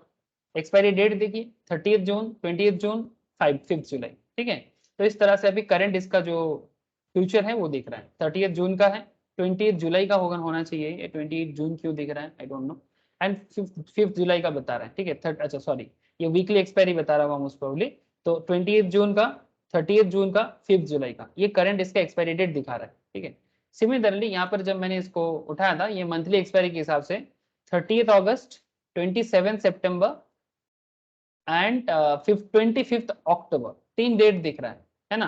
तो एक हो गया आपका नियर मंथ, एक हो गया मिड मंथ, एक हो गया पर मंथ। ठीक है, तो इसमें आपको ट्रेड लेना पड़ता है। अब जिसका भी ट्रेड लोगे उसी हिसाब से चलेंगे। अंडरलाइंग वैल्यू देखिए, फ्यूचर वैल्यू बता रहा है इतना 11484, और यहाँ पर बता रहा था अंडरलाइन 11470। जैसे कि मैंने आपको आज में दिखाया, आज भी मैंने आपको दिखाया कि करंट मार्केट दिख रहा है इसका 30 जून का 15742, बट लेटेस्ट फ्यूचर प्राइस दिख रहा है 746। ठीक है, ये अंतर दिखता है। लेकिन यहाँ पर एक स्पेशल बात क्या है सर, जो इस इतिहास से आपको समझ में आ जाएगा, ये पुराना डेटा है कि अगर फ्यूचर मार्केट ग्रोथ पोजीशंस पे है, प्रेजेंट मार्केट ग्रोथ में है, तो फ्यूचर भी ग्रोथ में रहेगा। ठीक है, क्योंकि प्रेजेंट मार्केट ग्रोथ में था इसलिए फ्यूचर भी ग्रोथ देख रहा है। मार्केट लॉट था 75। अब इसी को समझते हैं सर थोड़ा सा, चलिए फटाफट देखते हैं कि क्या खेल बनता है। Like any other future contract, Nifty futures is also available in 3 variants: current month, mid month, and far month. I have highlighted the same in red for your reference. Further, I have highlighted Nifty future price, which at the time of taking this snapshot 11484.9 per unit of Nifty. ठीक है, Nifty का unit होता है। ठीक है, जैसे share में share होता है, म्यूचुअल फंड में भी यूनिट होता है, ऐसे निफ्टी का इंडेक्स का यूनिट होता है। Point to be noted sir, share में शेयर बोलते हैं, अगर इंडिविजुअल शेयर होता तो पर शेयर बोलता, लेकिन यहाँ इंडेक्स का बात है तो यूनिट बोला जाता है, per unit. The corresponding underlying value क्या बता रहा है, जो इंडेक्स का स्पॉट मार्केट है ऑन दैट टाइम चल रहा था 11470.70, तो स्पॉट मार्केट से थोड़ा सा बेहतर चल रहा था फ्यूचर, मतलब वो तो चलता ही है। ठीक है, of course there is a difference between the spot price and future price, which is the due to future pricing formula. अब नेक्स्ट में आपको प्राइसिंग में नेक्स्ट क्लास में बताऊंगा कि क्यों प्राइसिंग फार्मूला के कारण चेंज होता है। सो डोंट वरी, सारा चीज समझा जाएगा कि क्यों प्रेजेंट मार्केट के साथ फ्यूचर मार्केट प्राइसिंग में आपको चेंज नजर आता है।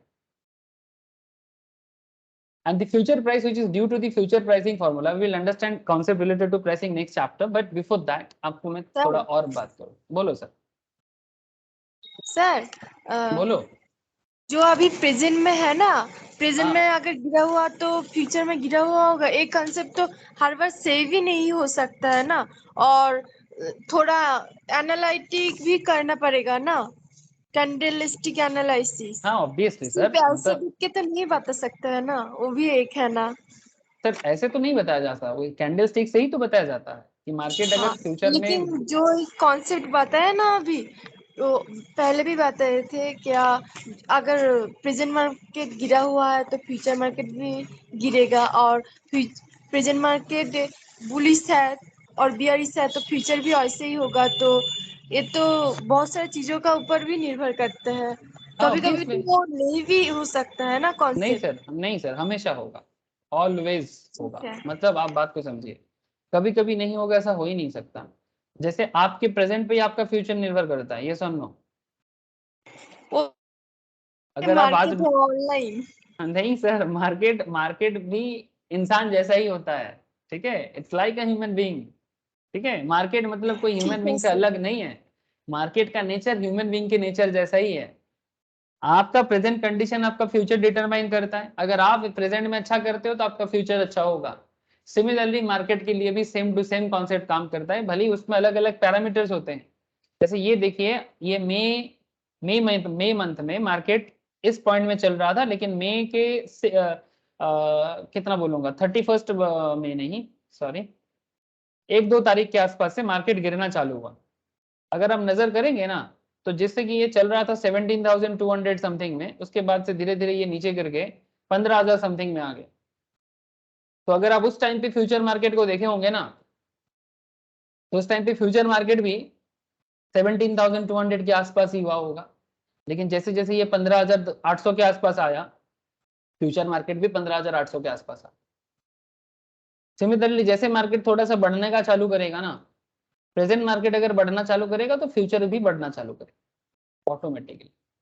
मतलब आपका फ्यूचर आपके प्रेजेंट के ग्रोथ पे डिपेंड करता है, आपका फ्यूचर आपके प्रेजेंट पे डिग्रेडेशन पे डिपेंड करता है। ठीक है, अगर आप ज्यादा नींद ले लोगे, पढ़ाई कम हो जाएगा तो आपका फ्यूचर खराब होगा। ठीक है, सिमिलरली अगर आप ज्यादा पढ़ाई करोगे तो आपका फ्यूचर भी ग्रोथ में जाएगा। तो सेम टू सेम पैरामीटर में चलता है। प्रेजेंट मार्केट को मिमिक करता है फ्यूचर मार्केट, इसमें कोई दोहराई नहीं। अब सर ये, हाँ, ये सभी पर्सन के लिए ही सेम होता है ना, क्योंकि सबके लिए सब सेम। डिफरेंट शेयर खरीदते हैं ना। अगर मान लीजिए अभी कोई टीसीएस खरीदे है और दूसरा बंदा है वो भी टीसीएस खरीदा है, तो मार्केट अगर टीसीएस कंपनी का गिरता है तो दोनों का ही गिरेगा ना। हाँ हाँ ऑब्वियस, मार्केट अगर गिरेगा तो दोनों का ही गिरेगा, लेकिन वो देखना पड़ेगा कि कौन किस पॉइंट में खरीदा है। ठीक है। तो प्रॉफिट भी डिपेंड करता है, अगर सेम दाम में परचेस किया है या सेल किया है तो सेमिलर दाम पे ही उसका हिसाब किताब हो जाएगा। लेकिन अगर अलग अलग प्राइस पॉइंट में लिया है, ठीक वो है तो सब, कैलकुलेशन हाँ, तब का डिफरेंट होता कैलकुलेशन, हाँ, है। कैलकुलेशन डिफरेंट हो जाएगा ऑब्वियसली। हो सकता है आप, आपने भी टीसीएस लिया, मैंने भी टीसीएस लिया, बट आपने लिया उस टाइम पे जब मार्केट सही नहीं था आपके हिसाब से, मैंने उस टाइम पे लिया जब सही था। अब सही गलत डिपेंड करता है मैन टू मैन। ठीक है, अब देखो ना, ये निफ्टी में ही देखो ना आप, ठीक है, ये देखो, बस ऐसे। अगर मानो कि निफ्टी में ही देख लेते हैं, मैंने इस पॉइंट में शॉर्ट कर दिया 16,600 में, ठीक है, मैंने इस पॉइंट पे शॉर्ट कर दिया, बट आपको लग रहा था इस पॉइंट पे मार्केट बढ़ेगा, आपने 16,600 में बाई कर दिया, बिकॉज आपको लग रहा था मार्केट बढ़ेगा। तो मैंने, आपने बाई किया मतलब लॉन्ग किया, और मैंने शॉर्ट किया, तो मेरा प्रेडिक्शन सही निकला ना, मार्केट सच में नीचे गिरा, लेकिन मार्केट ऊपर नहीं गया। मतलब आप अगर यहाँ पर बाई किए हो और आप होल्ड करके रखे हो तो फिर आपका लॉस है। हाँ, हो सकता है कि आप इतना दिन तक होल्ड नहीं किया, आप यहाँ पर सेल करके निकल जाओगे, ठीक है, लेकिन मैं यहाँ पर शॉर्ट किया और मैं यहाँ पर पहले सेल कर दिया था, अब मैं यहाँ पर बाई करूंगा, यहाँ पर बाई करूंगा, तो मैं प्रॉफिट प्रॉफिट में रहूंगा, आप लॉस में रहोगे। तो डिपेंड करता है कि सर कौन क्या कर रहा है मार्केट में। ठीक है, प्राइस पॉइंट तो सबके लिए चल रहा है, मार्केट तो सबके लिए सिमिलर अपॉर्चुनिटी रखता है, लेकिन ये डिपेंड करता है मैन टू मैन कि वो मार्केट को किस पॉइंट ऑफ व्यू से देख पा रहे हैं। तो यहाँ पर खेला जो है ना सर, पॉइंट ऑफ व्यू का खेला है। ठीक है, मार्केट सेंस का खेला है। ये सेंस आपका कैसे बढ़ेगा, उसमें कैंडल स्टिक्स है, इकोनॉमी है, पॉलिटिकल मैटर्स है, सभी चीज मायने रखता है। बट सबसे ज्यादा डे टू डे बेसिस में समझने के लिए, रेगुलर तो मार्केट में वार नहीं होता, रेगुलर मार्केट में पॉलिटिक्स मैटर नहीं करता, रेगुलर मार्केट में कैंडल मैटर करता है। अगर आप कैंडल स्टिक का मतलब नॉलेज रखते हो तो आपको बहुत हेल्प होता है, ठीक है, डे टू डे मार्केट को रीड करने के लिए। आगे देखो सर, फ्यूचर कॉन्ट्रैक्ट को देखो कि यहाँ ओके पर सर। निफ्टी में कैसे फ्यूचर कॉन्ट्रैक्ट पे किस तरह का बात बन रहा है। कॉन्ट्रैक्ट वैल्यू, सीबी मतलब कॉन्ट्रैक्ट वैल्यू, जिस पॉइंट में ये कॉन्ट्रैक्ट लिया गया था उस टाइम पे 11484 चल रहा था ना, फ्यूचर एनएससी के साइड से ही लिया गया था सर। देखो 11484 ना, कुछ इंटरेस्टिंग चीज बताने वाले हैं, देखो ध्यान से। 11484.90 पे ये फ्यूचर में बाई किया गया था, ठीक है। अब 11484 अगर आपका कॉन्ट्रैक्ट बाई प्राइस है और कितना लॉट का प्राइस था 75 करके एक एक लॉट में लेना था, तो आपका टोटल कॉन्ट्रैक्ट हो जाएगा 8,61,367। और इतने के कॉन्ट्रैक्ट के लिए मतलब अगर आप एनआरएमएल करते हो, मतलब एनआरएमएल का मतलब होता है कि ओवरनाइट करते हो, यहाँ पर मैं दिखाया था आप लोग। Yes sir. अगर आप एनआरएमएल करते हो मतलब ओवरनाइट करते हो, मतलब आप होल्ड करके रखना चाहते हो, ठीक है, नॉर्मल, मतलब एक्चुअली ये नॉर्मल कैरी फॉरवर्ड एनआरएमएल, ठीक है, या ओवरनाइट। तो ओवरनाइट करोगे तो मार्जिन थोड़ा ज्यादा लगता है, अगर आप इंट्राडे में करोगे तो मार्जिन थोड़ा कम लगेगा। और BO and CO bracket order और मतलब कवर ऑर्डर से करोगे, जो मैं रिसेंट समझा के आया, bracket order cover order, please एक बार देखिएगा।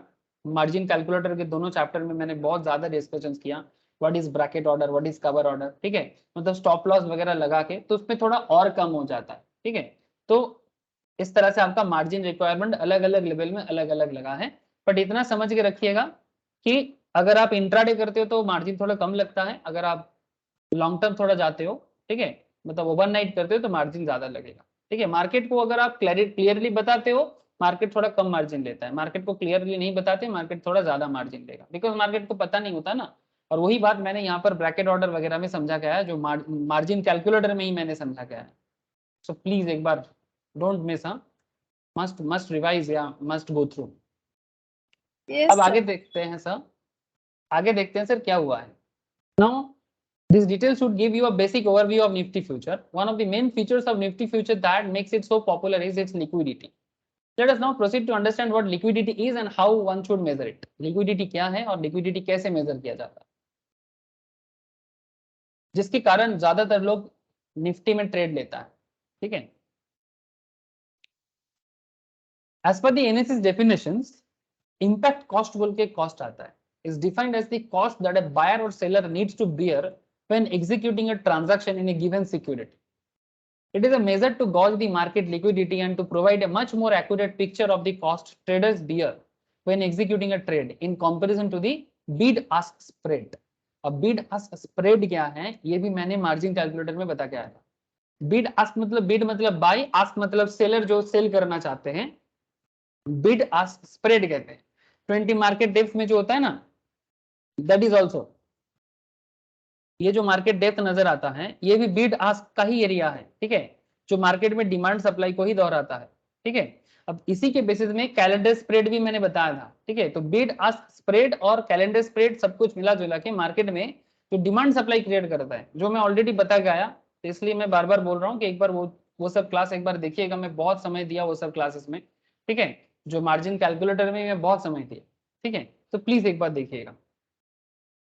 अब यहाँ पर मैं आपको इम्पैक्ट कॉस्ट समझा देता हूं, don't worry.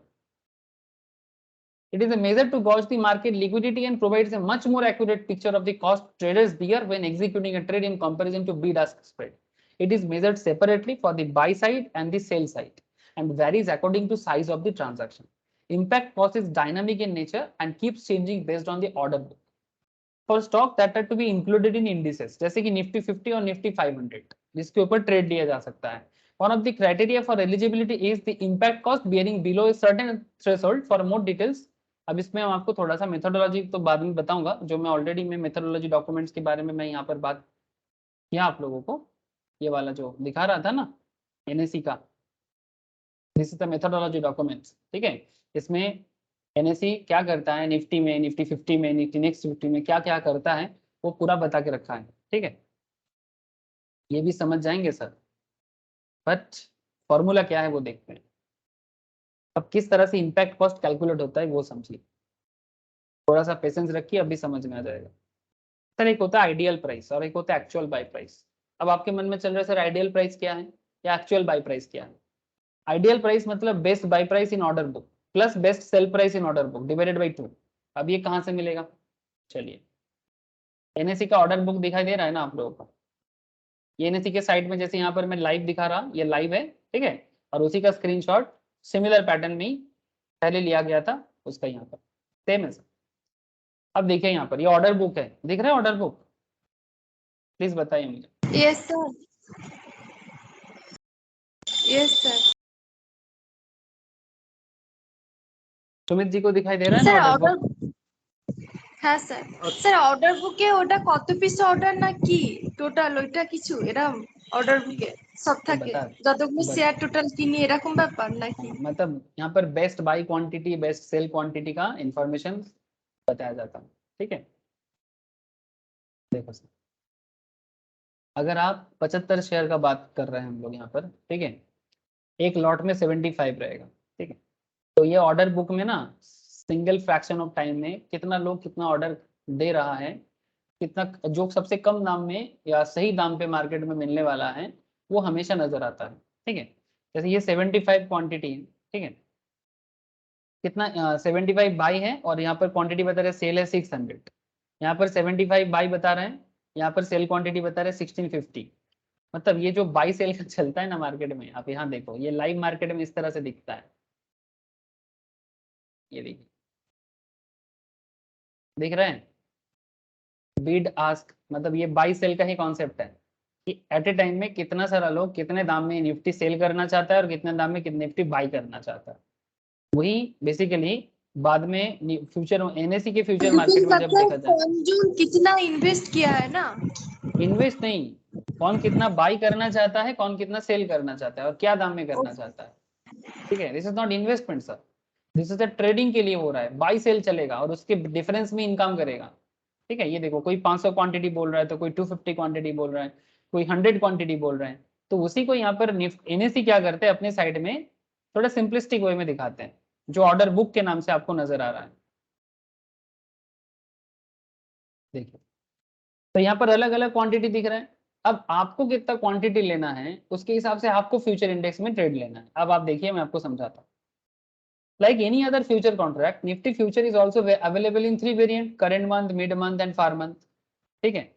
Similarly, Nifty future में I've highlighted Nifty future price which at the time of taking this snapshot 11484 ठीक है, और इसका अंडरलाइन चल रहा था 11470। ये देखिए अंडरलाइन मतलब जिस टाइम पे ये निफ्टी का बात कर रहा था मैं उस टाइम पे 11470 चल रहा था। करंट मार्केट में करंटली जैसा है वो चल रहा है, लेकिन आप बात को समझे, चाहे ये 2 साल पुराना बात हो या 2 साल बाद में हो, कॉन्सेप्ट तो सेम ही है। अब इसमें आपका इंपैक्ट कॉस्ट कैसे काम करता है वो देखिए, आइडियल प्राइस और एक्चुअल बाय प्राइस ये दोनों फॉर्मूला है ना। अब आइडियल प्राइस में क्या होता है, best buy price in order book plus best sell price in order book, जो भी रहेगा उसको डिवाइडेड बाई 2 करना। एक्चुअल बाय प्राइस मतलब sum of quantity into execution price divided by total quantity. Now what how this is work, impact cost का मतलब है for that particular quantity equals to actual buy price minus ideal price divided by ideal price into 100। कैसे होगा, अब ये रटने का जरूरत नहीं है, समझने वाला बात है सर। देखो यहाँ पर एक्सप्लेन का इंफोसिस का एक शेयर प्राइस लिया जा रहा है ठीक है। से फॉर एग्जांपल आप इंफोसिस में ट्रेड लेना चाहते हैं ठीक है। अब इंफोसिस में करेंटली फ्यूचर मार्केट जो चल रहा है वो चल रहा है 1657.95 ठीक है। इंफोसिस निफ्टी आईटी का पार्ट है, इंफॉर्मेशन टेक्नोलॉजी का। अब इसमें बाई क्वांटिटी सेल क्वांटिटी सब नजर आ रहा है। अब आपको मैं दिखाता हूँ कि किस तरह से करना है। Let's suppose a person wants two by 350 quantities, जैसे यहाँ पर नजर आ रहा होगा, यहाँ पर कोई 350 क्वांटिटी पर्सन लेना चाहता है ठीक है। अब देखो बात को ध्यान से कि 350 क्वांटिटी वो कैसे लेगा, मार्केट में अवेलेबल है ठीक है, कोई 335 देना चाहता है, कोई 37, कोई 225, कोई 108, लेकिन यहाँ पर देखो 335 और 37 दोनों मिला के होगा। एक जन बता रहा है 335 बाई करना है, कोई बता रहा है 37, यहाँ पर कोई बता रहा है 486 और कोई बता रहा है 15 सेल करना है ठीक है। तो आप खरीदना चाहते हो 350, तो आपका 350 मैच हो जाएगा ना, जो सेल करेगा 486 में 350 आ जाता है ये सर नो आता है कि नहीं आता? हाँ सर। ठीक है, कैसे एडजस्टमेंट होता है देखो, मार्केट में अवेलेबल होना चाहिए, आप बाई करोगे तो अपोजिट साइड में सेलर होना चाहिए, और अगर आप सेल करना चाहते हो तो अपोजिट में बायर होना चाहिए। तो अगर कोई इन्फोसिस बाई करना चाहता है 350 quantities, now let us calculate the impact cost. इसका इंपैक्ट कॉस्ट कितना पड़ेगा उसका? तो सर आइडियल एक प्राइस सेकेंड, ये एक बात है, क्या? इधर जो बाय करना चाहता है 335 और जो सेल करना चाहते हैं उसका क्वांटिटी 486 है, तो 3 जो बाय करेगा वो उसको क्या 486 करना होगा टोटल, नहीं या सर, वो नहीं सिर्फ नहीं 335 भी कर सकता है? नहीं नहीं सर, आप बात समझो, आप बात समझो। ये लोग अपना ऑर्डर दे रहा है, जो बाई करना चाहते हैं वो बाई ऑर्डर प्लेस कर रहा है, जो सेल करना चाहते हैं वो सेल ऑर्डर प्लेस कर रहा है। ये एग्जीक्यूशन नहीं हुआ। एग्जीक्यूशन तो यहाँ होगा जो 350 शेयर बाई करना चाहते हैं। मानो कि आपको इन्फोसिस का 350 शेयर लेना है, तो ये जो मार्केट में ऑर्डर चल रहा है ना, इसी के बेसिस में आप अपना ऑर्डर एग्जीक्यूट होगा। ये एग्जीक्यूट नहीं हो रहा है, ये तो मार्केट में ऑर्डर प्लेस हुआ है लेकिन ये एग्जीक्यूशन नहीं हुआ। किसी के पास 335 शेयर है, वो बोल रहे कि मैं इतना बाई करना चाहता हूँ या इतना सेल करना चाहता हूँ। जो 15 है वो इतना सेल करना चाहता है, वो इतने दाम में बाई करना चाहता है। लेकिन ये तो चाहता है, लेकिन इसका एग्जीक्यूशन कैसे होगा वो आपको मैं समझा रहा हूँ 350 क्वांटिटीज से। मानो कि आपको खरीदना है 350 क्वांटिटी ऑफ इन्फोसिस, तो आपको कैसे खरीदना पड़ेगा, इसका क्या कॉस्ट पड़ेगा आपको, ये आपको समझना है। सुनो पूरा बात, उसके बाद आपका जवाब क्वेश्चन लूंगा मैं। इसमें दो कॉन्सेप्ट काम करता है सर, एक आइडियल प्राइस का कॉन्सेप्ट और एक एक्चुअल बाई प्राइस का कॉन्सेप्ट। थोड़ा सा लेवल अप हो रहा है डिस्कशन, धीरे धीरे जितना आगे बढ़ेंगे थोड़ा लेवल अप हो ही जाएगा। अब आइडियल प्राइस क्या है और एक्चुअल बाई प्राइस क्या है? What is ideal price? Sir ideal price का मैं आपको फॉर्मूला 2 मिनट पहले ही बताया था। Best buy price in order book plus best sell price in order book. अब हमें ऑर्डर बुक में बेस्ट बाय और बेस्ट सेल को ढूंढना है और उसको डिवाइडेड बाय 2 करना है। तो देखिए, तो बेस्ट बाय और बेस्ट सेल प्राइस क्या है और उसका डिवाइडेड बाय 2 करने से क्या आता है? 1657.95 ये एक प्राइस है, और 1658 बेस्ट सेल और बेस्ट बाय। ठीक है, मतलब यहाँ पर क्वांटिटी मैक्सिमम मिल रहा है ना, इसलिए मुझे इसी में जाना पड़ेगा। ठीक है, तो 350 हमें लेना है, तो 1657.95 और 1658 डिवाइडेड बाय 2 करेंगे तो मुझे इफेक्टिव जो कॉस्ट आ रहा है दैट इज 1657.98 अप्रोक्सीमेटली, मतलब 975 मतलब 98। आई होप कि प्लस माइनस तो समझ में आ ही रहा है आप लोगों को। तो एवरेज हो गया, ये मेरा इंपैक्ट कॉस्ट पड़ रहा है सर, ये मेरा इंपैक्ट कॉस्ट पड़ रहा है। ठीक है, नाउ एक्चुअल बाई प्राइस क्या है? अब ये तो आइडियल प्राइस हो गया, अब एक्चुअल बाई प्राइस मतलब 15 इंटू 15 क्वांटिटी जो चल रहा है, ये देखिए 15 क्वांटिटी जो चल रहा है और 335 जो चल रहा है। ठीक है, अब 15 करके मेरे को कितना 1658 का, और 335 करके कितना 1658.20 का। ये जो प्राइस मतलब 486 में से ये वाला मुझे मिल जाएगा 1658.20। तो एक्चुअल बाई प्राइस मेरे लिए हो जाएगा, एक्चुअल बाई प्राइस मेरे लिए हो जाएगा 15 करके 1658 का, और 335 करके 1658.20 का, और इसको मैं डिवाइड कर दूंगा मेरे क्वांटिटी से, तो मेरे को मिल जाएगा 1658.19143, जिसको मैं अप्रोक्सीमेटली बोल सकता हूँ 1658.19। अब इस आइडियल प्राइस और एक्चुअल प्राइस को जब मैं माइनस करूंगा, एक्चुअल प्राइस और आइडियल प्राइस को जब मैं माइनस करूंगा तो मुझे इंपैक्ट कॉस्ट मिलता है। मैं समझाता हूँ, इंपैक्ट कॉस्ट 350 शेयर का कितना पड़ेगा? 1658, 1658.19, इससे माइनस करना है 1657.98, इसको डिवाइड कर देना है, इसको डिवाइड कर देना है जो आपका एक्चुअल बाय प्राइस है, सॉरी आइडियल प्राइस से, सॉरी आइडियल प्राइस से 1657.98 से, मतलब ये जो फॉर्मूला था इसी फॉर्मूला में आना पड़ेगा थोड़ा, ये वाला actual bye minus ideal price divided by ideal price into 100 last में। तो अगर ये पूरा फॉर्मूला को आप अप्रोक्सीमेटली यूज करते हो प्रॉपरली, तो आपका जो 350 शेयर का जो कॉस्ट पड़ जाएगा वो कुछ ऐसा होगा 0.012%। अब ये क्या है? अब आपके मन में यही चल रहा है सर कि इतना सारा दिमाग लगा के क्या हुआ, है ना, अच्छा पहले मुझे ये चीज बताओ सर कि आपको आइडियल प्राइस, एक्चुअल प्राइस और इम्पैक्ट कॉस्ट का कैलकुलेशन समझ में आया? अगर ये समझ में आया तभी आगे बढ़ेंगे। Ideal price, actual by price और इम्पैक्ट कॉस्ट, मतलब ये फॉर्मूला है सर। इसमें आइडियल कॉस्ट को भी एवरेज करके निकाला गया, ठीक है। एवरेज कैसे? बेस्ट बाई और बेस्ट सेल डिवाइडेड बाई 2। और एक्चुअल बाई प्राइस कैसे मिला? इस यहाँ पर मेरा जो क्वांटिटी है, मेरे को 350 चाहिए था, तो 335 शेयर, 335 शेयर मुझे अगर बाई करना है तो उसके लिए मुझे ये वाला प्राइस मिल गया था, ठीक है। तो बेस्ट बाई में मेरे को 1657 और बेस्ट सेल में मुझे 1658, ठीक है। 1657 और 1658 इन दोनों को मैं एवरेज किया, ठीक है। तो 1657.95 एंड 1658 डिवाइडेड बाई 2, इससे मुझे 1657.98 मिल गया था। और एक्चुअल प्राइस का क्या है बोलो सर? স্যার মধ্যখানে যে ওই টিল্ড অপারেটরটা আছে না ওটাকে কি বলে? কোনটা? স্যার ওই যে ইকুয়াল টুর পরে যে 1657 পয়েন্ট, স্যার একটু দাঁড়িয়ে যান একটা জায়গায়। বুঝেছি এটা। হ্যাঁ হ্যাঁ হ্যাঁ, this is called approx. Okay sir. Approximate कहते हैं इसको, इसको अप्रोक्सीमेट कहा जाता है। अच्छा सुमित जी, आपका आवाज नहीं आ रहा है, समझ में आ रहा है कि नहीं आ रहा है? हाँ सर। हाँ ना, तो आगे बढ़ सकते हैं ना सर? सर ये तो बाई का क्वालिटी हो गया। अगर इसमें सेल का होता है तो हम जो मेरा बिड वाला जो मेरा डेटा है वो डेटा समझिए, करेक्ट? हाँ एग्जैक्टली, ठीक है। ऑपोजिट हो जाएगा, वो आपको समझ में आ जाएगा सर आगे। मतलब आगे एक सिंपल, अगर सिंपल मतलब बाई वाला समझ जाते हैं तो सेल वाला भी समझ जाएंगे, उसमें क्या है। लेकिन ये इम्पैक्ट कॉस्ट क्या काम करता है वो समझना पड़ेगा। ये जो 0.012% आया ना सर, ये कैसे काम करता है इसको समझना जरूरी है।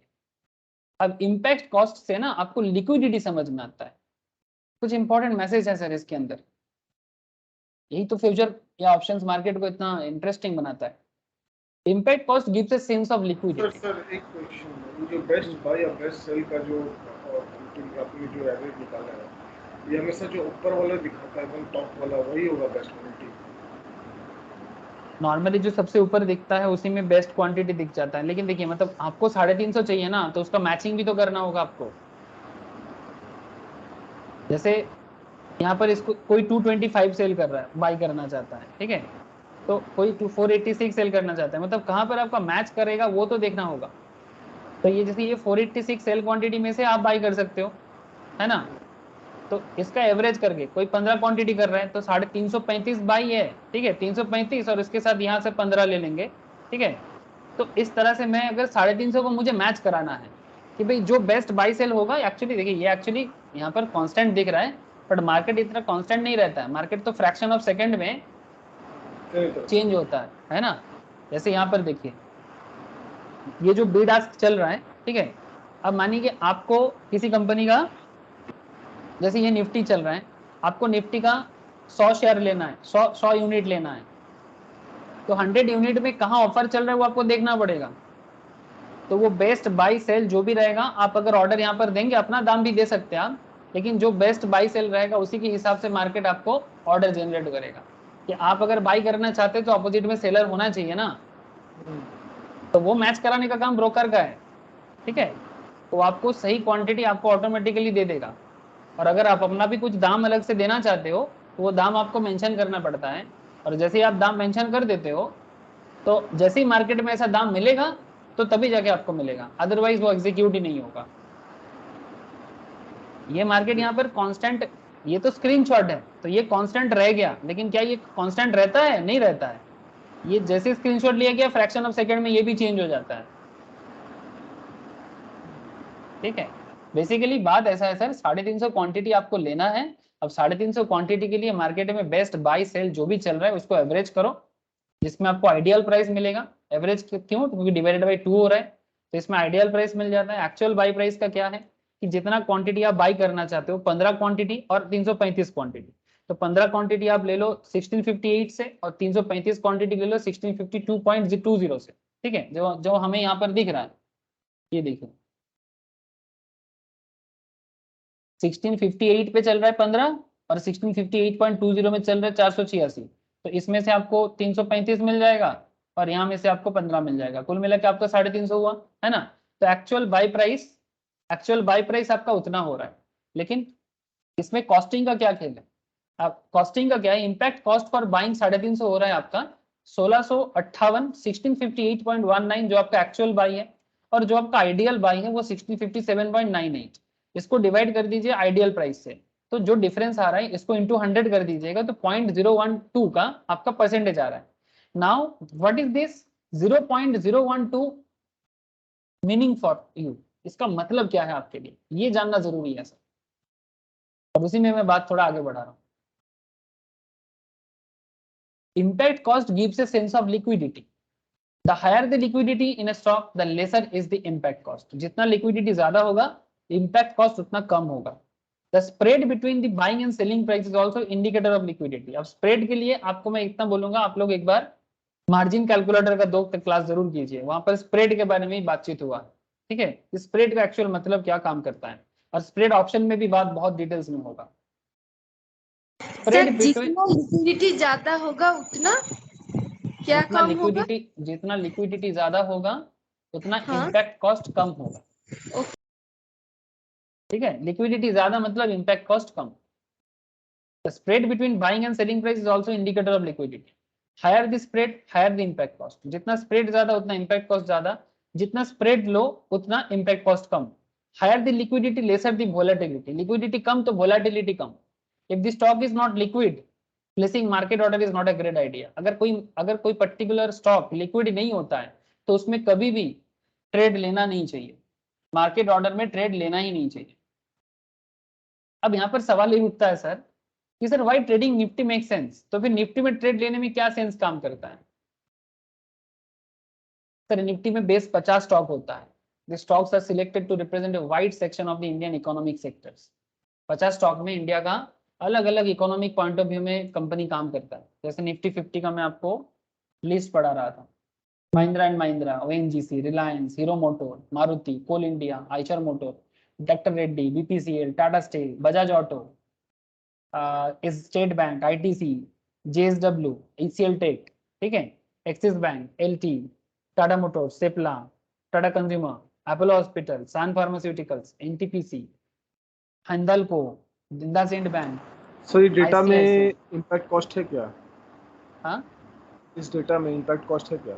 नहीं सर, ये तो निफ्टी 50 है, इसका इंडेक्स है, इसमें इम्पैक्ट कॉस्ट आपको नहीं नजर आएगा। मतलब हम लोग को निकालना पड़ेगा अलग से?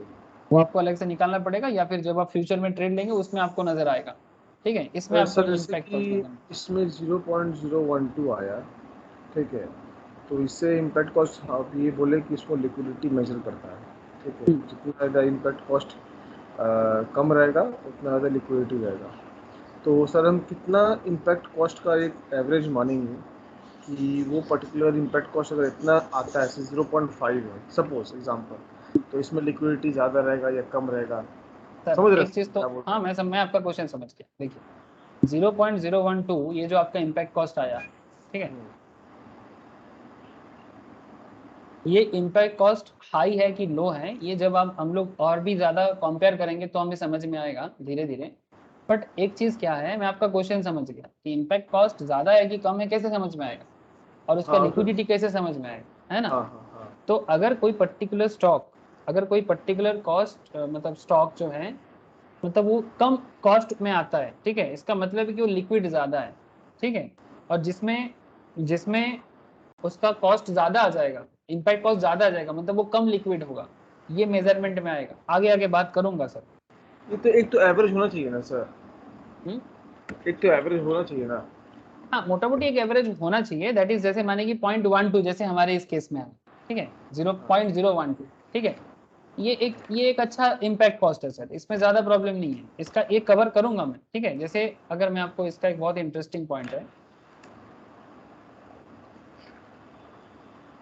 जैसे वोलेटिलिटी, ठीक है, देखिए सर, अगर मैं सिर्फ वोलेटिलिटी में बात करता हूं तो निफ्टी फ्यूचर का अगर मैं बात करूं, Nifty future are less volatile compare to individual stock future. अगर आप निफ्टी को लेते हो, ठीक है, और उसके साथ किसी इंडिविजुअल स्टॉक को लेते हो, तो देखा जाता है एवरेज करके कि निफ्टी कम वोलेटाइल है compare to individual stock, Nifty future अगर एक साल में 16 से 17% के इधर उधर हुआ है, वहां पर आपको अगर दूसरे कंपनी का वोलेटिलिटी देखोगे आप, इंडिविजुअल कंपनी का 30% के ऊपर भी अप एंड डाउन चलता है, तो निफ्टी कम वोलेटाइल हुआ ना। तो इम्पैक्ट कॉस्ट के हिसाब से देखा जाए तो निफ्टी कम वोलेटाइल। तो लिक्विडिटी अगर हाई है, लिक्विडिटी हाई है मतलब वोलेटिलिटी कम रहेगा, लिक्विडिटी लो है तो वोलेटिलिटी ज्यादा रहेगा। इसमें सिंपल बात है सर। अगर इंडिविजुअल स्टॉक का बात करें, अगर इंडिविजुअल स्टॉक का बात करें तो वोलेटिलिटी ज्यादा होगा, और इंडिविजुअल स्टॉक में अगर आप देखेंगे तो आपका इम्पैक्ट कॉस्ट ज्यादा आ जाएगा कॉम्पेयर टू निफ्टी।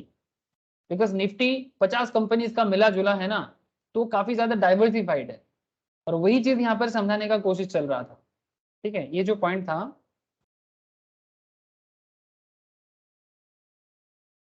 सर इसका कोई hard and fast proper rule तो है नहीं कि कितना इम्पैक्ट कॉस्ट रहने से होगा, वो डिपेंड करता है मार्केट पे। बट फिर भी ये जो 0.012 एक स्टैंडर्ड इम्पैक्ट कॉस्ट है। ठीक है, इतना इम्पैक्ट कॉस्ट में आप इतना समझ सकते हो कि वो एक ठीक ठाक वोलेटिलिटी नजर आता है। बट अगर आप कभी भी किसी भी इंडिविजुअल स्टॉक के साथ निफ्टी को कंपेयर करोगे ना, ठीक है, तो जैसे अगर मैं एक सिंपल देखूं यहाँ पर,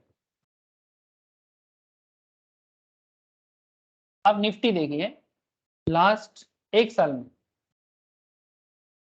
निफ्टी का परसेंटेज चेंज देखिए, लास्ट एक साल में 0.47% का पास्ट एक साल में अभी तक का एवरेज करके निकल रहा है इसका। ठीक है, 5 साल में 65%। अगर मैं इसको किसी कंपनी के साथ, रिलायंस के साथ करें, रिलायंस एक काफी स्टेबल कंपनी,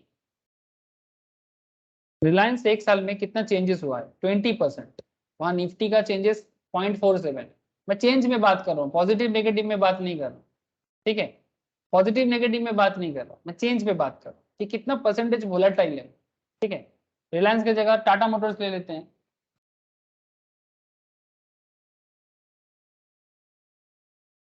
मतलब जब जब आप इंडिविजुअल शेयर्स में जाओगे ना, आपको वोलेटिलिटी ज्यादा नजर आएगा कॉम्पेयर टू निफ्टी। इसीलिए ट्रेड लेने के लिए ये ज्यादा सिक्योर एरिया माना जाता है, इंडिविजुअल स्टॉक से निफ्टी को ज्यादा सिक्योर माना जाता है।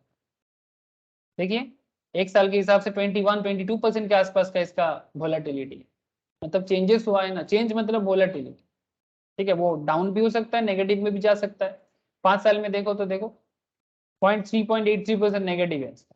ठीक है, तो पॉइंट इज दैट सर कि वोलेटिलिटी डिपेंड करता है इम्पैक्ट कॉस्ट पे। इम्पैक्ट कॉस्ट हाई हो जाएगा तो ये देखिए फिर से बता रहा हूँ, impact cost gives a sense of liquidity. Higher the liquidity in stock the lesser the impact cost. जिसमें लिक्विडिटी हाई होगा उसमें इम्पैक्ट कॉस्ट कम पड़ेगा। और स्प्रेड का भी एक इम्पैक्ट पड़ता है, स्प्रेड के बारे में आपको एक बार मार्जिन कैलकुलेटर देखना सर पड़ेगा। लिक्विडिटी हाई मीन तो वोलेटिलिटी ज्यादा होगा ना। नहीं सर, लिक्विडिटी मतलब बाइंग सेलिंग, बात समझे। लिक्विडिटी हाई मतलब वोलेटिलिटी हाई होगा ऐसा नहीं है। लिक्विडिटी हाई में इम्पैक्ट कॉस्ट कम पड़ेगा, ठीक है, और उसमें वोलेटिलिटी भी कम हो जाएगा कॉम्पेरेटिव।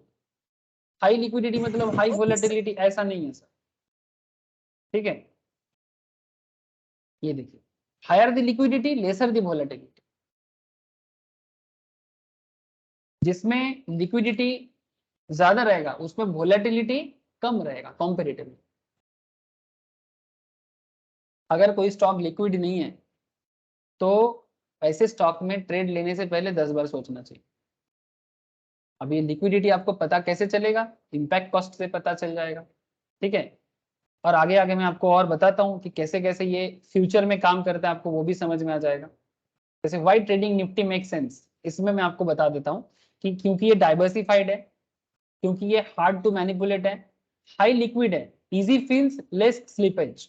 ठीक है, जैसे लिक्विडिटी के बारे में हम लोग प्रीवियस चैप्टर में डिस्कशंस किए। Nifty so high liquid you can literally transact any quantity of Nifty without worrying about losing money on impact cost.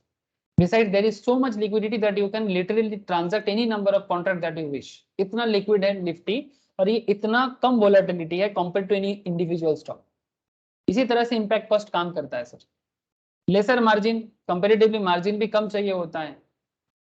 Nifty का मार्जिन 12 से 15% में वेरी करता है, इंडिविजुअल स्टॉक का मार्जिन ज्यादा हो सकता है। इसीलिए लोग निफ्टी में ट्रेड लेना ज्यादा पसंद करता है। इंडिविजुअल स्टॉक में कई बार 45-60% का भी मार्जिन लग जाता है, और उसमें मार्जिन ज्यादा लगता है जिसका वोलेटिलिटी ज्यादा हाई है। जिस स्टॉक का वोलेटिलिटी लो है उसमें मार्जिन कम लगेगा। ये आपको जैसे जैसे प्रैक्टिस बढ़ेगा आप देखेंगे कि टोटल कॉन्ट्रैक्ट वैल्यू का कितना परसेंटेज आपसे मार्जिन लिया जा रहा है। निफ्टी में मार्जिन 12-15% से ज्यादा मार्जिन आपको देने का जरूरत नहीं पड़ता, और इंडिविजुअल स्टॉक में मार्जिन हाई जमा करना पड़ता है बिकॉज उसमें वोलेटिलिटी ज्यादा होता है। ठीक है, ब्रॉडर इकोनॉमिक कॉल का भी एक कॉन्सेप्ट है। Trading the Nifty future requires one to take a broad based economic call rather than company specified directional call. मतलब निफ्टी में अगर किसी को ट्रेड लेना है मतलब वो इकोनॉमी को समझ के ट्रेड ले रहा है, वो किसी इंडिविजुअल स्टॉक के बारे में नहीं सोच रहे। ठीक है, तो इसीलिए निफ्टी में ट्रेड लेना ज्यादा इजियर है कंपेयर टू इंडिविजुअल स्टॉक।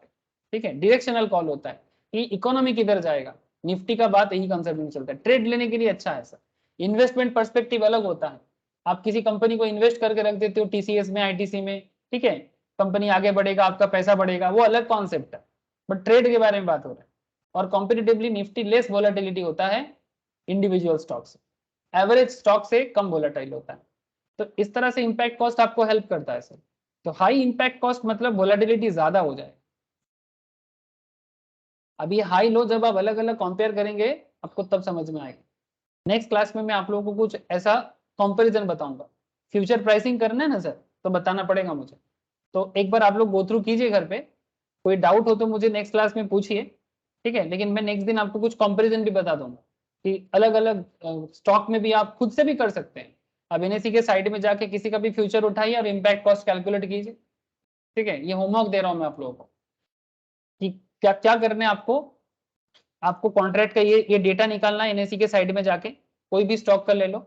ये इंडेक्स का है, इन्फोसिस का था, इसी तरह से आप किसी और स्टॉक का चूज कर लो और फिर आप कंपेयर करो कि कितना इंपैक्ट कॉस्ट पड़ रहा है, और उसके बेसिस में आपको वोलेटिलिटी भी समझना है। ठीक है सर। স্যার কোন একটা ওয়েবসাইটে গিয়ে দেখান, যেমন আমি সার্চ করলাম টিসিএস, তারপর ওর ইমপ্যাক্টটা বের করব, high TCS price low price দেখব टीसीएस যেগুলো एनएससी লাগবে, তাই তো? टीसीएस एनएससी তে যাবি, एनएससी एनएससी আপনি में একটু जाना। একটু করে দেখিয়ে দিন না, यही तो, एक सेकंड। স্ক্রিনটা শেয়ার করে দিন একবার।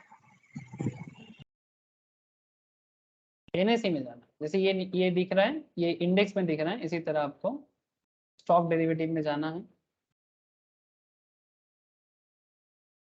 यहाँ पर सिंबल फाइंड आउट करो, स्टॉक फ्यूचर्स, कोई भी कंपनी उठा लो, say for example Asian Paints, expiry date ले लो। ठीक है, अभी इसमें कुछ टेक्निकल इश्यूज चल रहा है, बट आप करोगे ना आपको कुछ ना कुछ नजर आ जाएगा। ठीक है, यहाँ मेरे को यहाँ पर नहीं दिख रहा है तब से, ये आ रहा है सर, दिखाई दे रहा है ना। अब इस तरह से आप best buy best sell quantity लेके आप कर सकते हो। ठीक है, जैसे मैंने आपको सिखाया आज, उसी तरह से आप इम्पैक्ट कॉस्ट निकाल सकते हो। आप किसी भी स्टॉक के अंदर ऐसे इम्पैक्ट कॉस्ट निकाल के उसका लिक्विडिटी को मेजर कर सकते ঠিক আছে हो। ठीक है सुमित जी, सर, ठीक है। सिर्फ इम्पैक्ट कॉस्ट निकालेंगे क्या?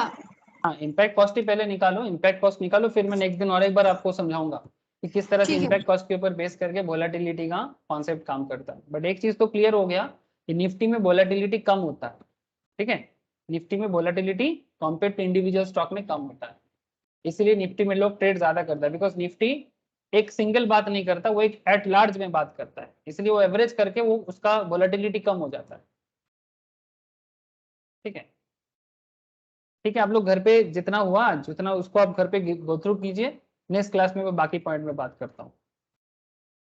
ठीक है सर, बाय। ये शेयर कर दीजिएगा सर इसका जो आज पढ़ा है। हाँ, आज जो का पढ़ा है। वीडियो शेयर कर देंगे। ठीक है, ठीक वीडियो है नहीं सुमित। सर, वीडियो नहीं सर, पीडीएफ पीडीएफ पीडीएफ, अच्छा फ्यूचर का पीडीएफ देखिए ग्रुप में मैं शेयर करके रखा। नहीं, आज का आज का भी मिल जाएगा।